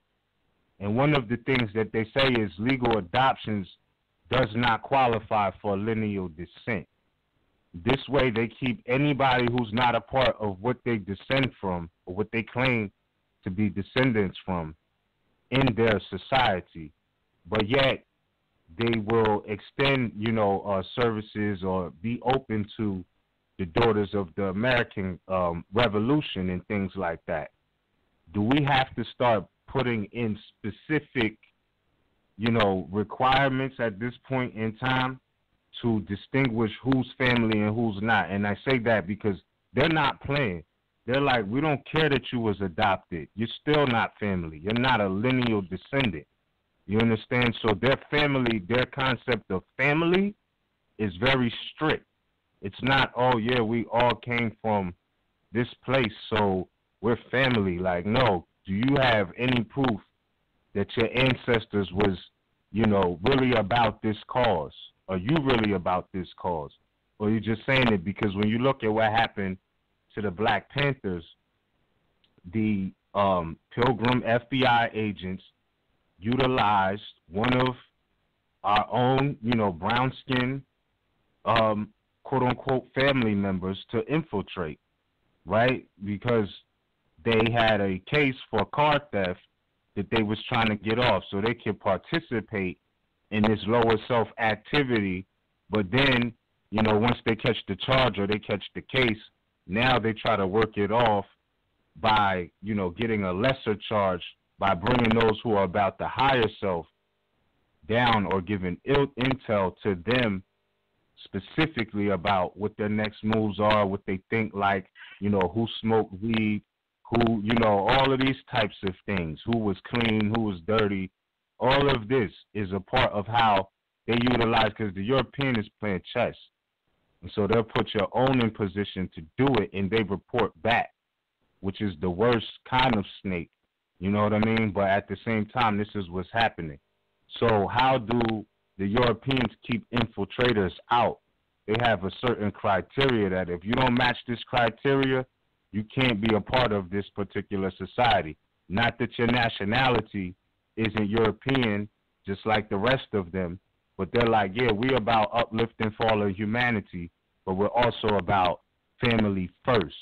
And their concept of uplifting fallen humanity may strictly just be for Europeans, who knows? But the principle of we don't count you as family, even if you're adopted, and that's not to take a shot at any adopted children or anything like that. But with that being the case, do you all think that we utilize this term family a little too loosely compared to how they're getting? I do. I remember when I was growing up, there were people that I thought were like related to us. And my mother used to say, something like, why are you calling these people family? They're not family. Like, everybody is not your family. And I didn't understand why she said that. I understand why she said that now. But I didn't understand why she said that when I was younger. But I understand why she said that now, because everybody who say they're family, even though you may have the same blood running in your veins, look alike, they ain't always family. They're not. Right. And if you don't realize that, you will allow people to get within your inner circle, and because you've done that, you're going to get hurt, because their intent is to hurt you. It's right. Like it doesn't matter what happens. Like, I can tell you, in the 10 years that I have been in this movement, I was given information that resulted in me losing my job. Getting into a situation that, I learned how to learn real fast how to get myself out of. And I had children, young children, that depended on me for their food and their shelter and their clothes. And I had to make sure everything ran smoothly for them, even though, I was going through a situation. It didn't matter. It doesn't matter to the children, because you still, as a mother, you still got to keep it moving. It doesn't matter that you may have allowed somebody to enter into your inner circle and they injured you. It doesn't matter. None of that matters. The only thing that matters is that you learn the lesson. That's really all that matters, because if you don't learn the lesson, you're going to repeat it. And this is not just for mothers, it's for the sons. We have to learn this lesson. We have to stop repeating this particular cycle.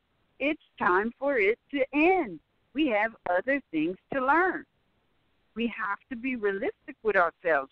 Within our family, there are those who do not want us to rise up. They don't. And it doesn't matter that they sound like they do.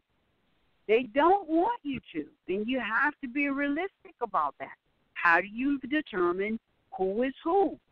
Like the Bible has always said, like Noble Drew has always said, judge them by their fruits. What exactly have they done to help uplift fallen humanity? Have they told you to do something and it didn't injure you? Because I'm going to tell you right now, I learned from my mistake of just blindly following somebody, what somebody said, and I can tell you, I do not encourage anybody finds their way to this information to complete a name correction and start making changes tomorrow. I do not suggest you do that. I suggest that you read you get your hands on all of Noble Drew Ali's work, and you read it, you study it, you analyze it, you look up every single word, you write it down, you rewrite it, you get it inside of you, because that little bit of information that he left that we have access to, it will train you. So don't change nothing. Learn first, because you don't have enough information to stand on anything else. You need time to learn. And nobody, and this is not about anybody babysitting you and doing for you what you're supposed to be able to do for yourself. Remember, we are a nation of independent people. And that is what Noble Drew Ali brought back, the spirit of independence, not the spirit of dependency. You're supposed to be able to figure your way out of any situation you find yourself in. You're supposed to be able to do that. And the circumstances of how you got into that situation, really not relevant, because the fact that you're in it says it's a lesson. And if it's a lesson, you've already been equipped with all the tools to get out of the lesson. That's it.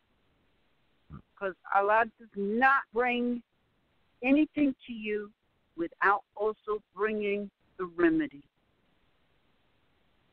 Right. So we got another caller. I think the caller 631332, you are on the air.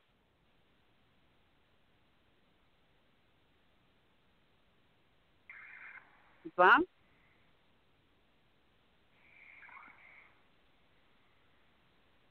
Islam?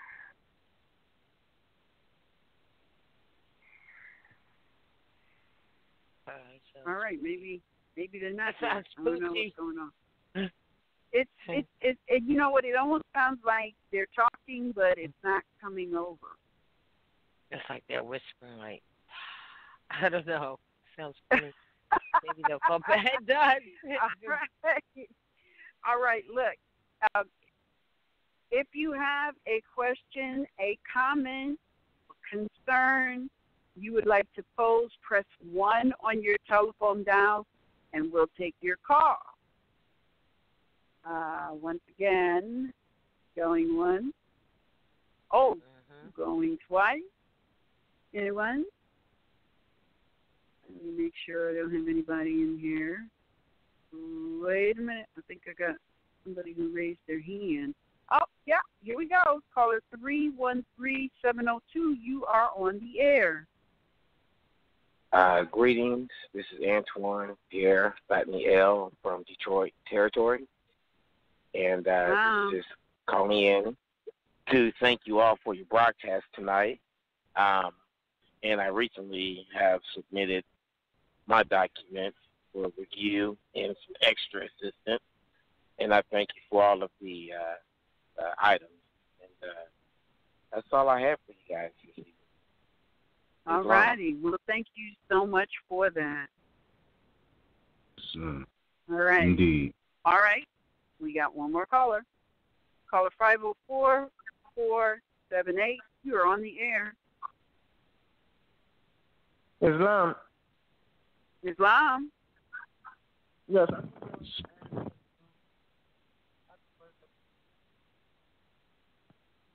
Islam? Islam, you're on the air. Islam, can you hear me? Yes, we can hear you. Yes. Okay. I just wanted to speak on what the brother was previously talking about when he mentioned family, about how we need to stop using it so loosely, and he's correct about that.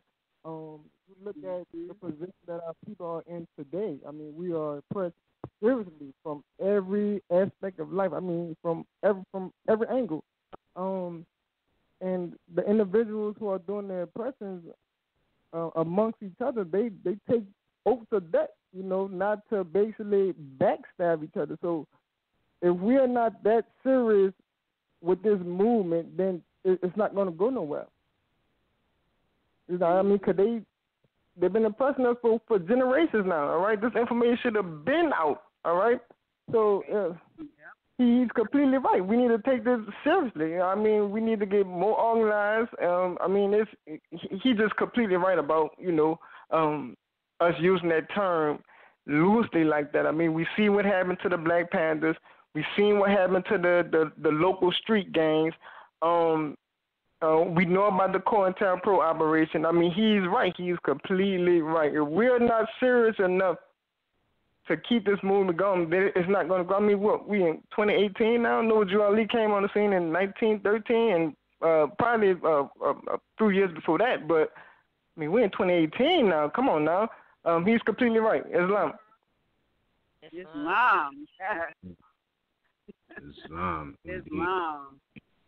Yeah, and another is it gets kind of murky because we say family, and then we be like, well, what was where was your great grandma from? And some of our people don't even know. You know what I'm saying? And then be like, okay, you don't know where your great grandma, so I know you probably don't know where your great great grandma was from. And you could just say, yeah, generally is from the South. You know what I mean? Okay, she was from the South. What part? What area? Was she poor? I'm sure she wasn't. Specifically, if, let's say she did get booted off the plantation and she still was from the South. You don't think she came off the plantation mentally, like with some mental wealth of knowledge of how to plant, how to sow? What could you learn from great-great-grandma as family that could teach you survival skills today, if she was even on the plantation? And that's a big if, because she might not even have been on the plantation. She might have been a free woman, you know what I'm saying? And your great-grandpa might have been a free man or whatever, and they had their own land they was growing. But how can you even connect to that if you don't even know what their appellation was? You know what I'm saying? So when we talk about family, we really got to take that conversation serious, because I'm sure a lot of us have been victims, if we go back and do the history of cheating. So we know that they might have been branded with different names, which is why some of us have nom de guerres today or whatnot. But at the same time, it's like you can't rely on European documentation all the way to say that, oh, yeah, well, her last name was Thomas, you know what I mean? Meaning that was literally your last name or your last appellation. That's not your name or your appellation. It's not. So, when you ask a question like that, you really have to really go back and do the knowledge. That's why, again, it's important to talk to the elders in your family lineage, your lineal descent direct. Find out as much information there, and you can start weeding out, who can relate to your legacy and what your legacy actually is, So we definitely got to take that conversation of family very serious, because at the same time, yes, Noble Drew Ali did say, we are of one family bearing one free national appellation. But everybody who's bearing the appellation is not family. In these days, 2018, you know what I'm saying? You got Europeans in lodges with Ellen Bay on their fez, and they still not family. They still are not lineal descendants of who you descend from. We could go into the whole, genetic experiment in the lab. I'm talking about natural bloodline family. We didn't descend from no damn experiment in no goddamn lab. You understand what I'm saying? So it's like, even if they did and that's how they have Moorish blood, they're still not family on those grounds. So if the Europeans take themselves serious enough to say, look, if you don't descend from any, and you can't show and prove anything prior to 1776, it's your family, because remind you, they didn't lose their free national names since the 1700s. They was putting them on other people. But believe, you know what I'm saying? When the Irishman or anybody from Europe says they're a McKinley, believe that they know that that goes back, and they could show and prove that their family had that McKinley name somewhere since the 1700s. We start looking at records and be like, oh, grandma got hit with this in the 1700s, 1800s. It doesn't go, that wasn't her, you know, national name before that, you know. So in certain aspects, we got to be on point when we have that conversation, and then, you know, understand how we're supposed to move with that today, you know, in society, for real. We just had this conversation today. It's some Europeans who are pissed off because Moors have their last name. You know what I'm saying? You're talking to a European, and his name is John Jackson, and he mad as hell because this Moor, you know what I'm saying, with brown melanated skin, or what they call African Asiatic origin, is walking around with the same name as him. He's not proud because he's like, look, I don't want this dude mixed up in my family will. When I will to my family, I don't want this dude to be confused with being a part of my family. You understand? So some Europeans are mad that you're bearing their free national names. And then, you know, you have others who are like, that's my nigga, and they mean that in I own you type of way. And excuse my language, but this is how they are thinking. You know what I'm saying? So a European wouldn't have a problem coming up to you and saying, what's good, my nigga? Like, because they really mean that. Like, I own you. You know what I'm saying? So the difference in the context of language, and you be like, how, like, I know you didn't just feel comfortable enough to say that. I know you didn't feel comfortable enough to just say that. You know what I'm saying? But they do, because if you feel comfortable enough to utilize their names in this time frame, 2018 Gregorian calendar year, they ought to be comfortable enough to call you out of yours, because you're not calling yourself yours, which is why nationality is the order of the day. Being in your own proper person, not the Europeans' proper person, your own proper person. And believe me, Jack's son, John's son, and all it is not your own proper person. It's not. We could say it's not your proper person. We didn't even use J's to be Jackson or Johnsons. You know what I mean? So you got all these sons on the appellations, and they're sunning you out on some real Minority Report type of status. Yeah, you're a minority because you're being sunned out with all these sons on your appellation. Jackson, Johnson, Robert's son, all of these different sons. So sons of Allah need to, and I don't mean that in just a secular manner. I'm talking about the true and living original people of this planet Earth, right? And not just gender specific, but we Aboriginal indigenous people need to give back what is not ours if we want back what is. And that's just the bottom line when that conversation comes into play, because believe me, when these European women are sitting there typing up wills for their husbands or for their grandfathers or even for their grandmothers, right? They don't want you confused with what they're trying to do. They don't. They really don't. Except those who are on higher echelons of that particular, transaction, who know, okay, yeah, because even when it comes down to the come down, when Robert John's son, the European, is spelling that out, he's making sure he grammatically spells that correct.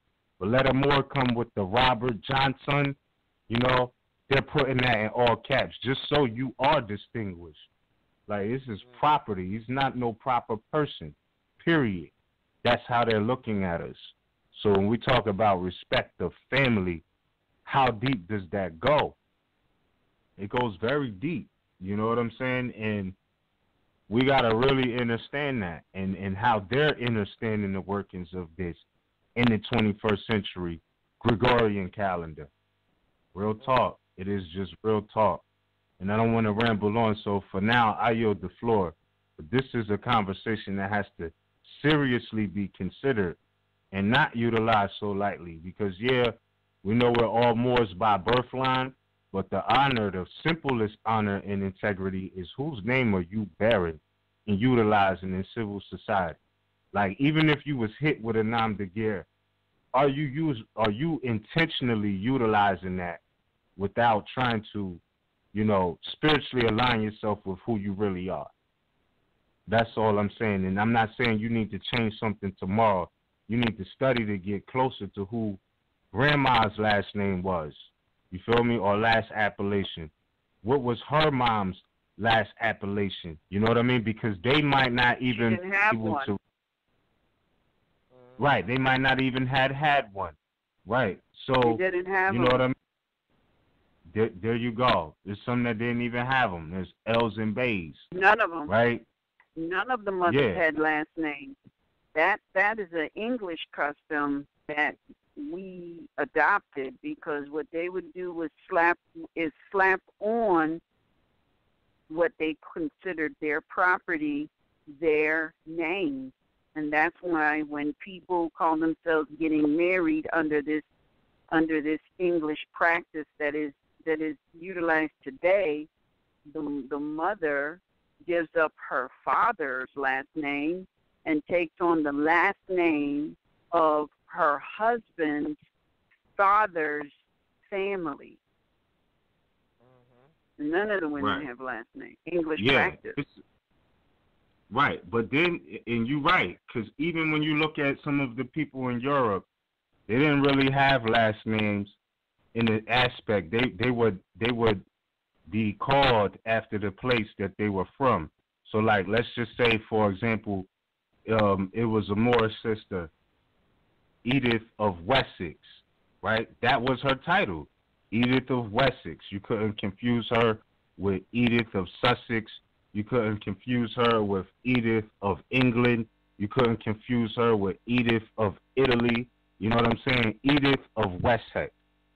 So that's how you knew that the place that they were from was attached to their title in a certain aspect. You know what I mean? So, like, even, and then the Europeans kind of jacked that too from Moors. You know, King John of England. You know what I mean? John of France or whatever, King of England or whatever. You know, it had a lot to do with the territory they were operating in, had a lot to do with what their appellation or their name was. So I totally get what you're saying when you say they didn't have a last name. They just were. They existed off the IM. That's real talk, too. That is definitely real talk. And also what you're going to find, because, and this is just the exercise that everybody ought to do. I did it myself. If you go right now, you ask your mother, look at your mom, and look at the surname she is carrying.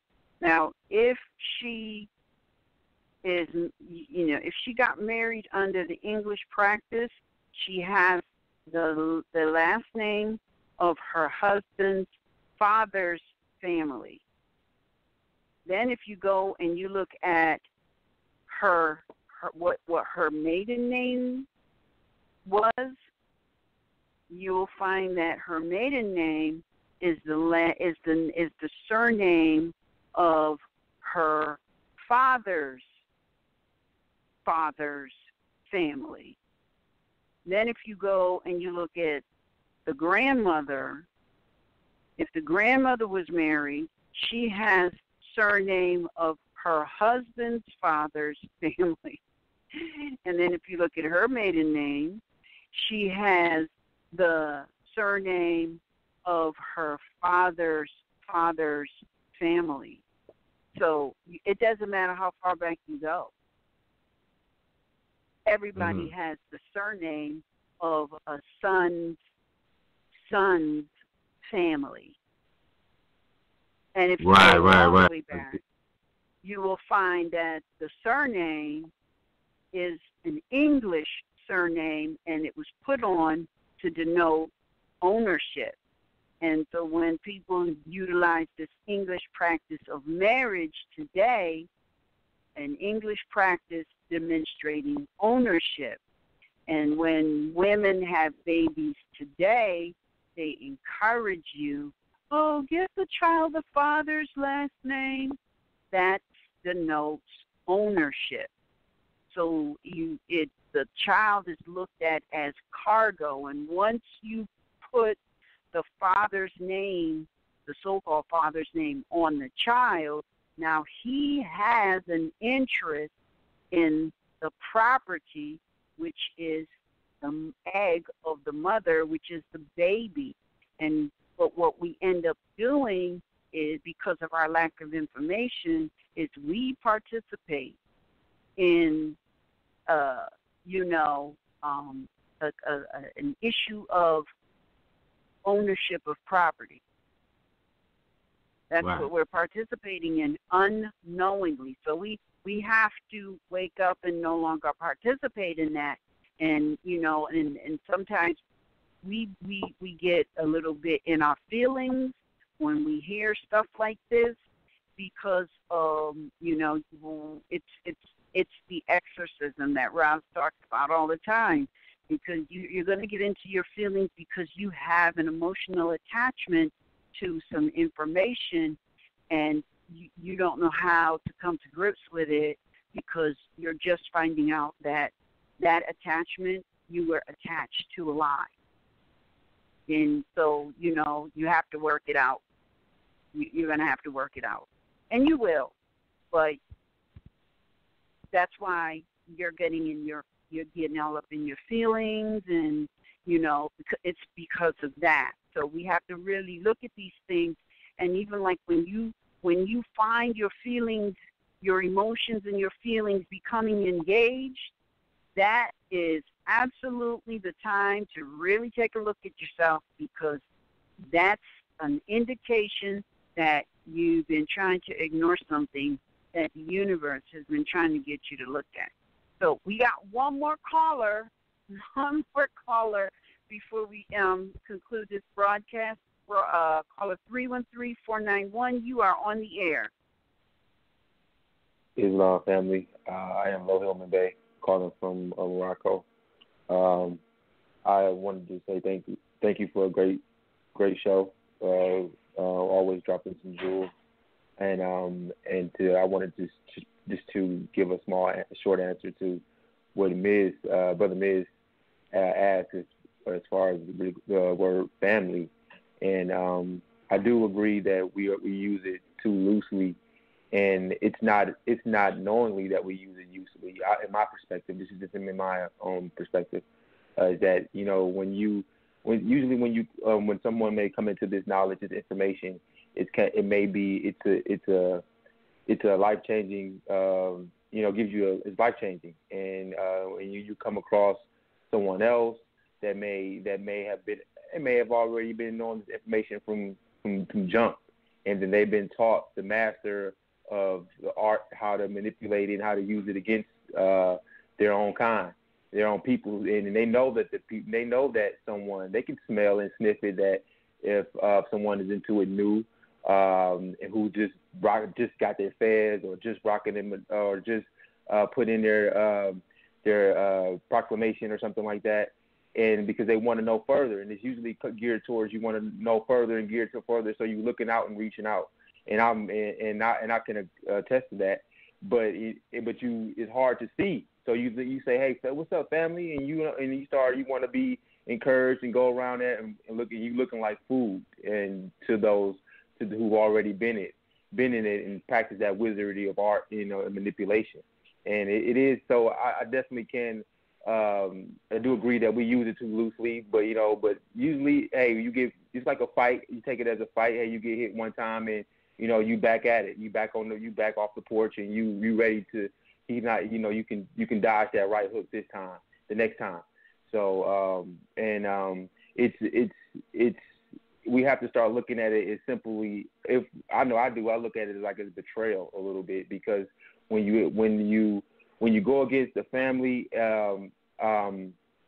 you see it crumble. You see if you see one mother's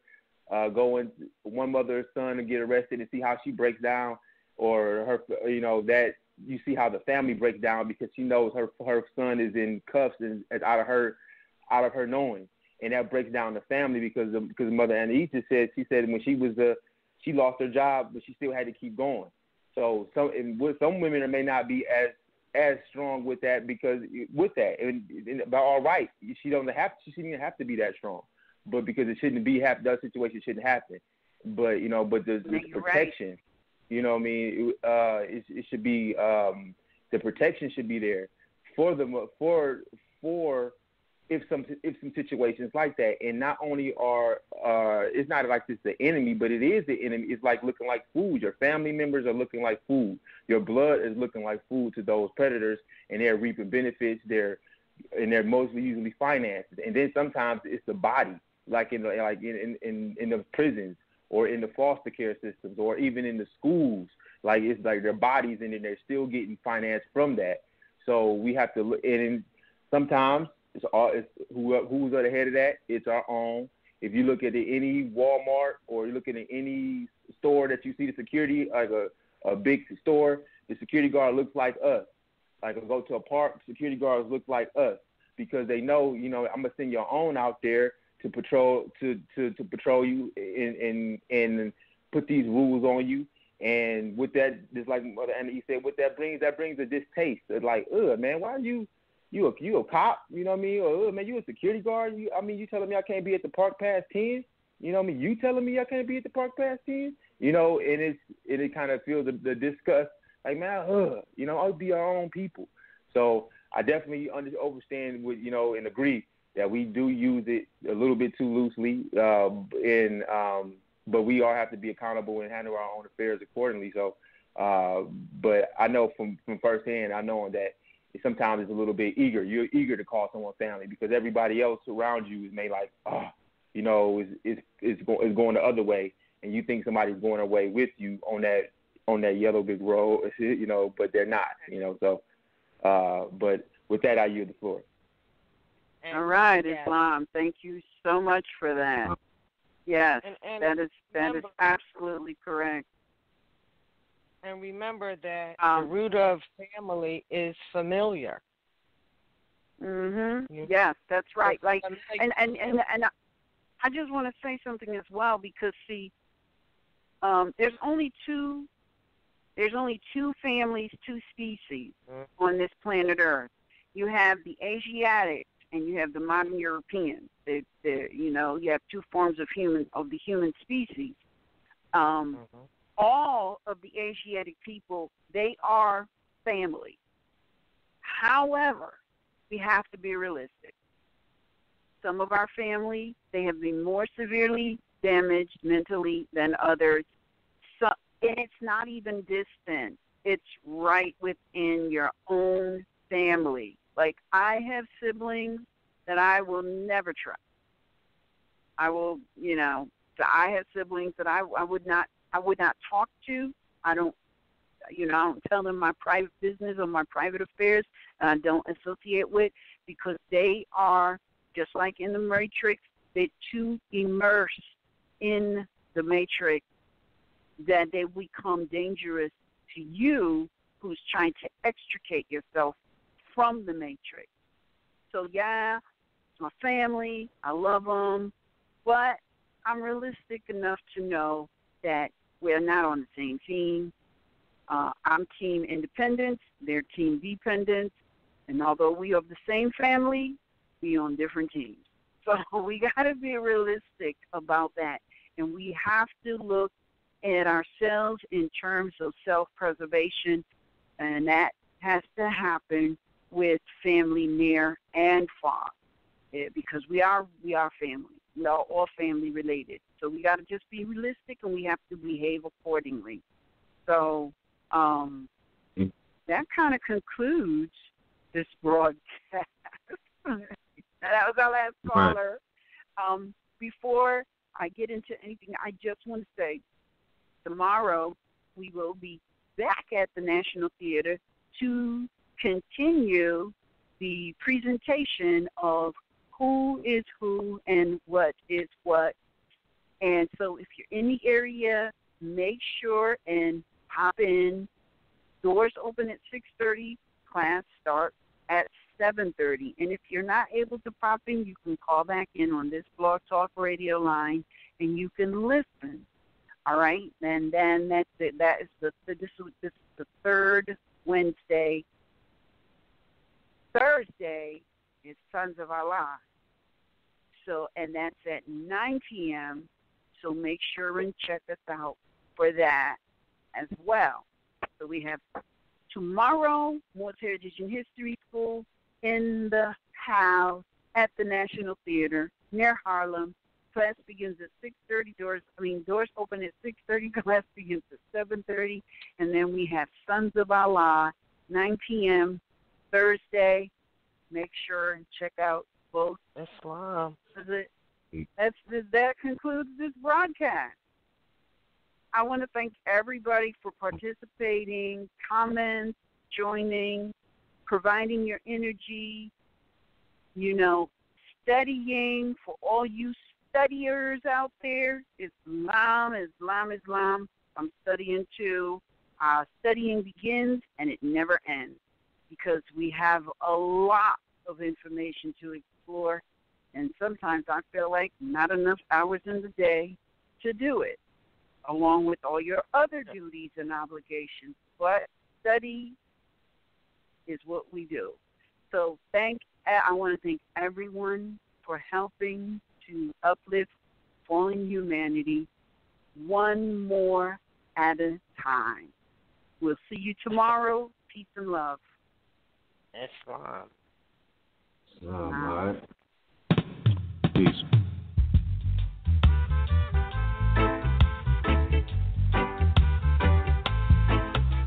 Come along, yeah, and dig my song.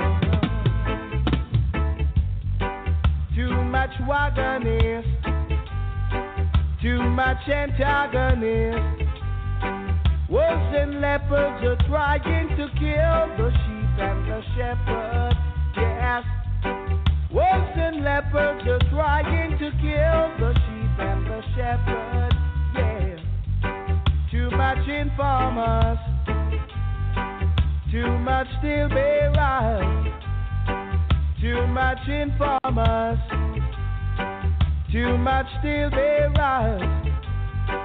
Time to separate the sheep from the wolves. We're at the crossroads, and this is the time of decision. Too much informers, too much steel bearers. Too much informers, too much steel bearers, yeah. Whoa, yeah.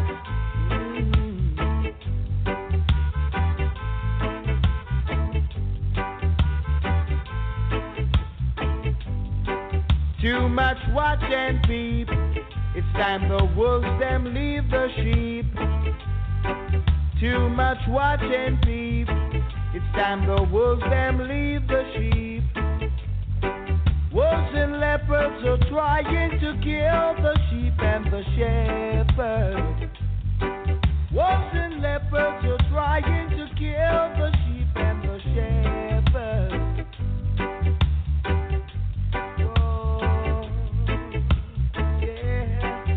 Too much informers, too much steel bearers. Wolves and leopards are trying to kill the sheep and the sheep.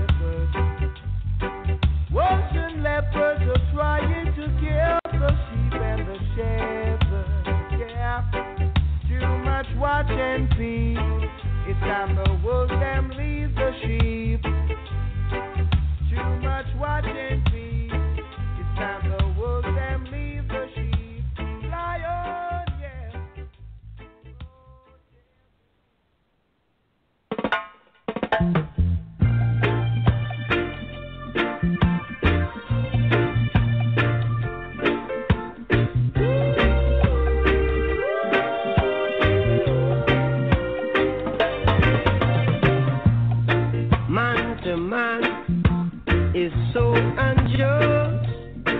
Children, you don't know who to trust. Your worst enemy could be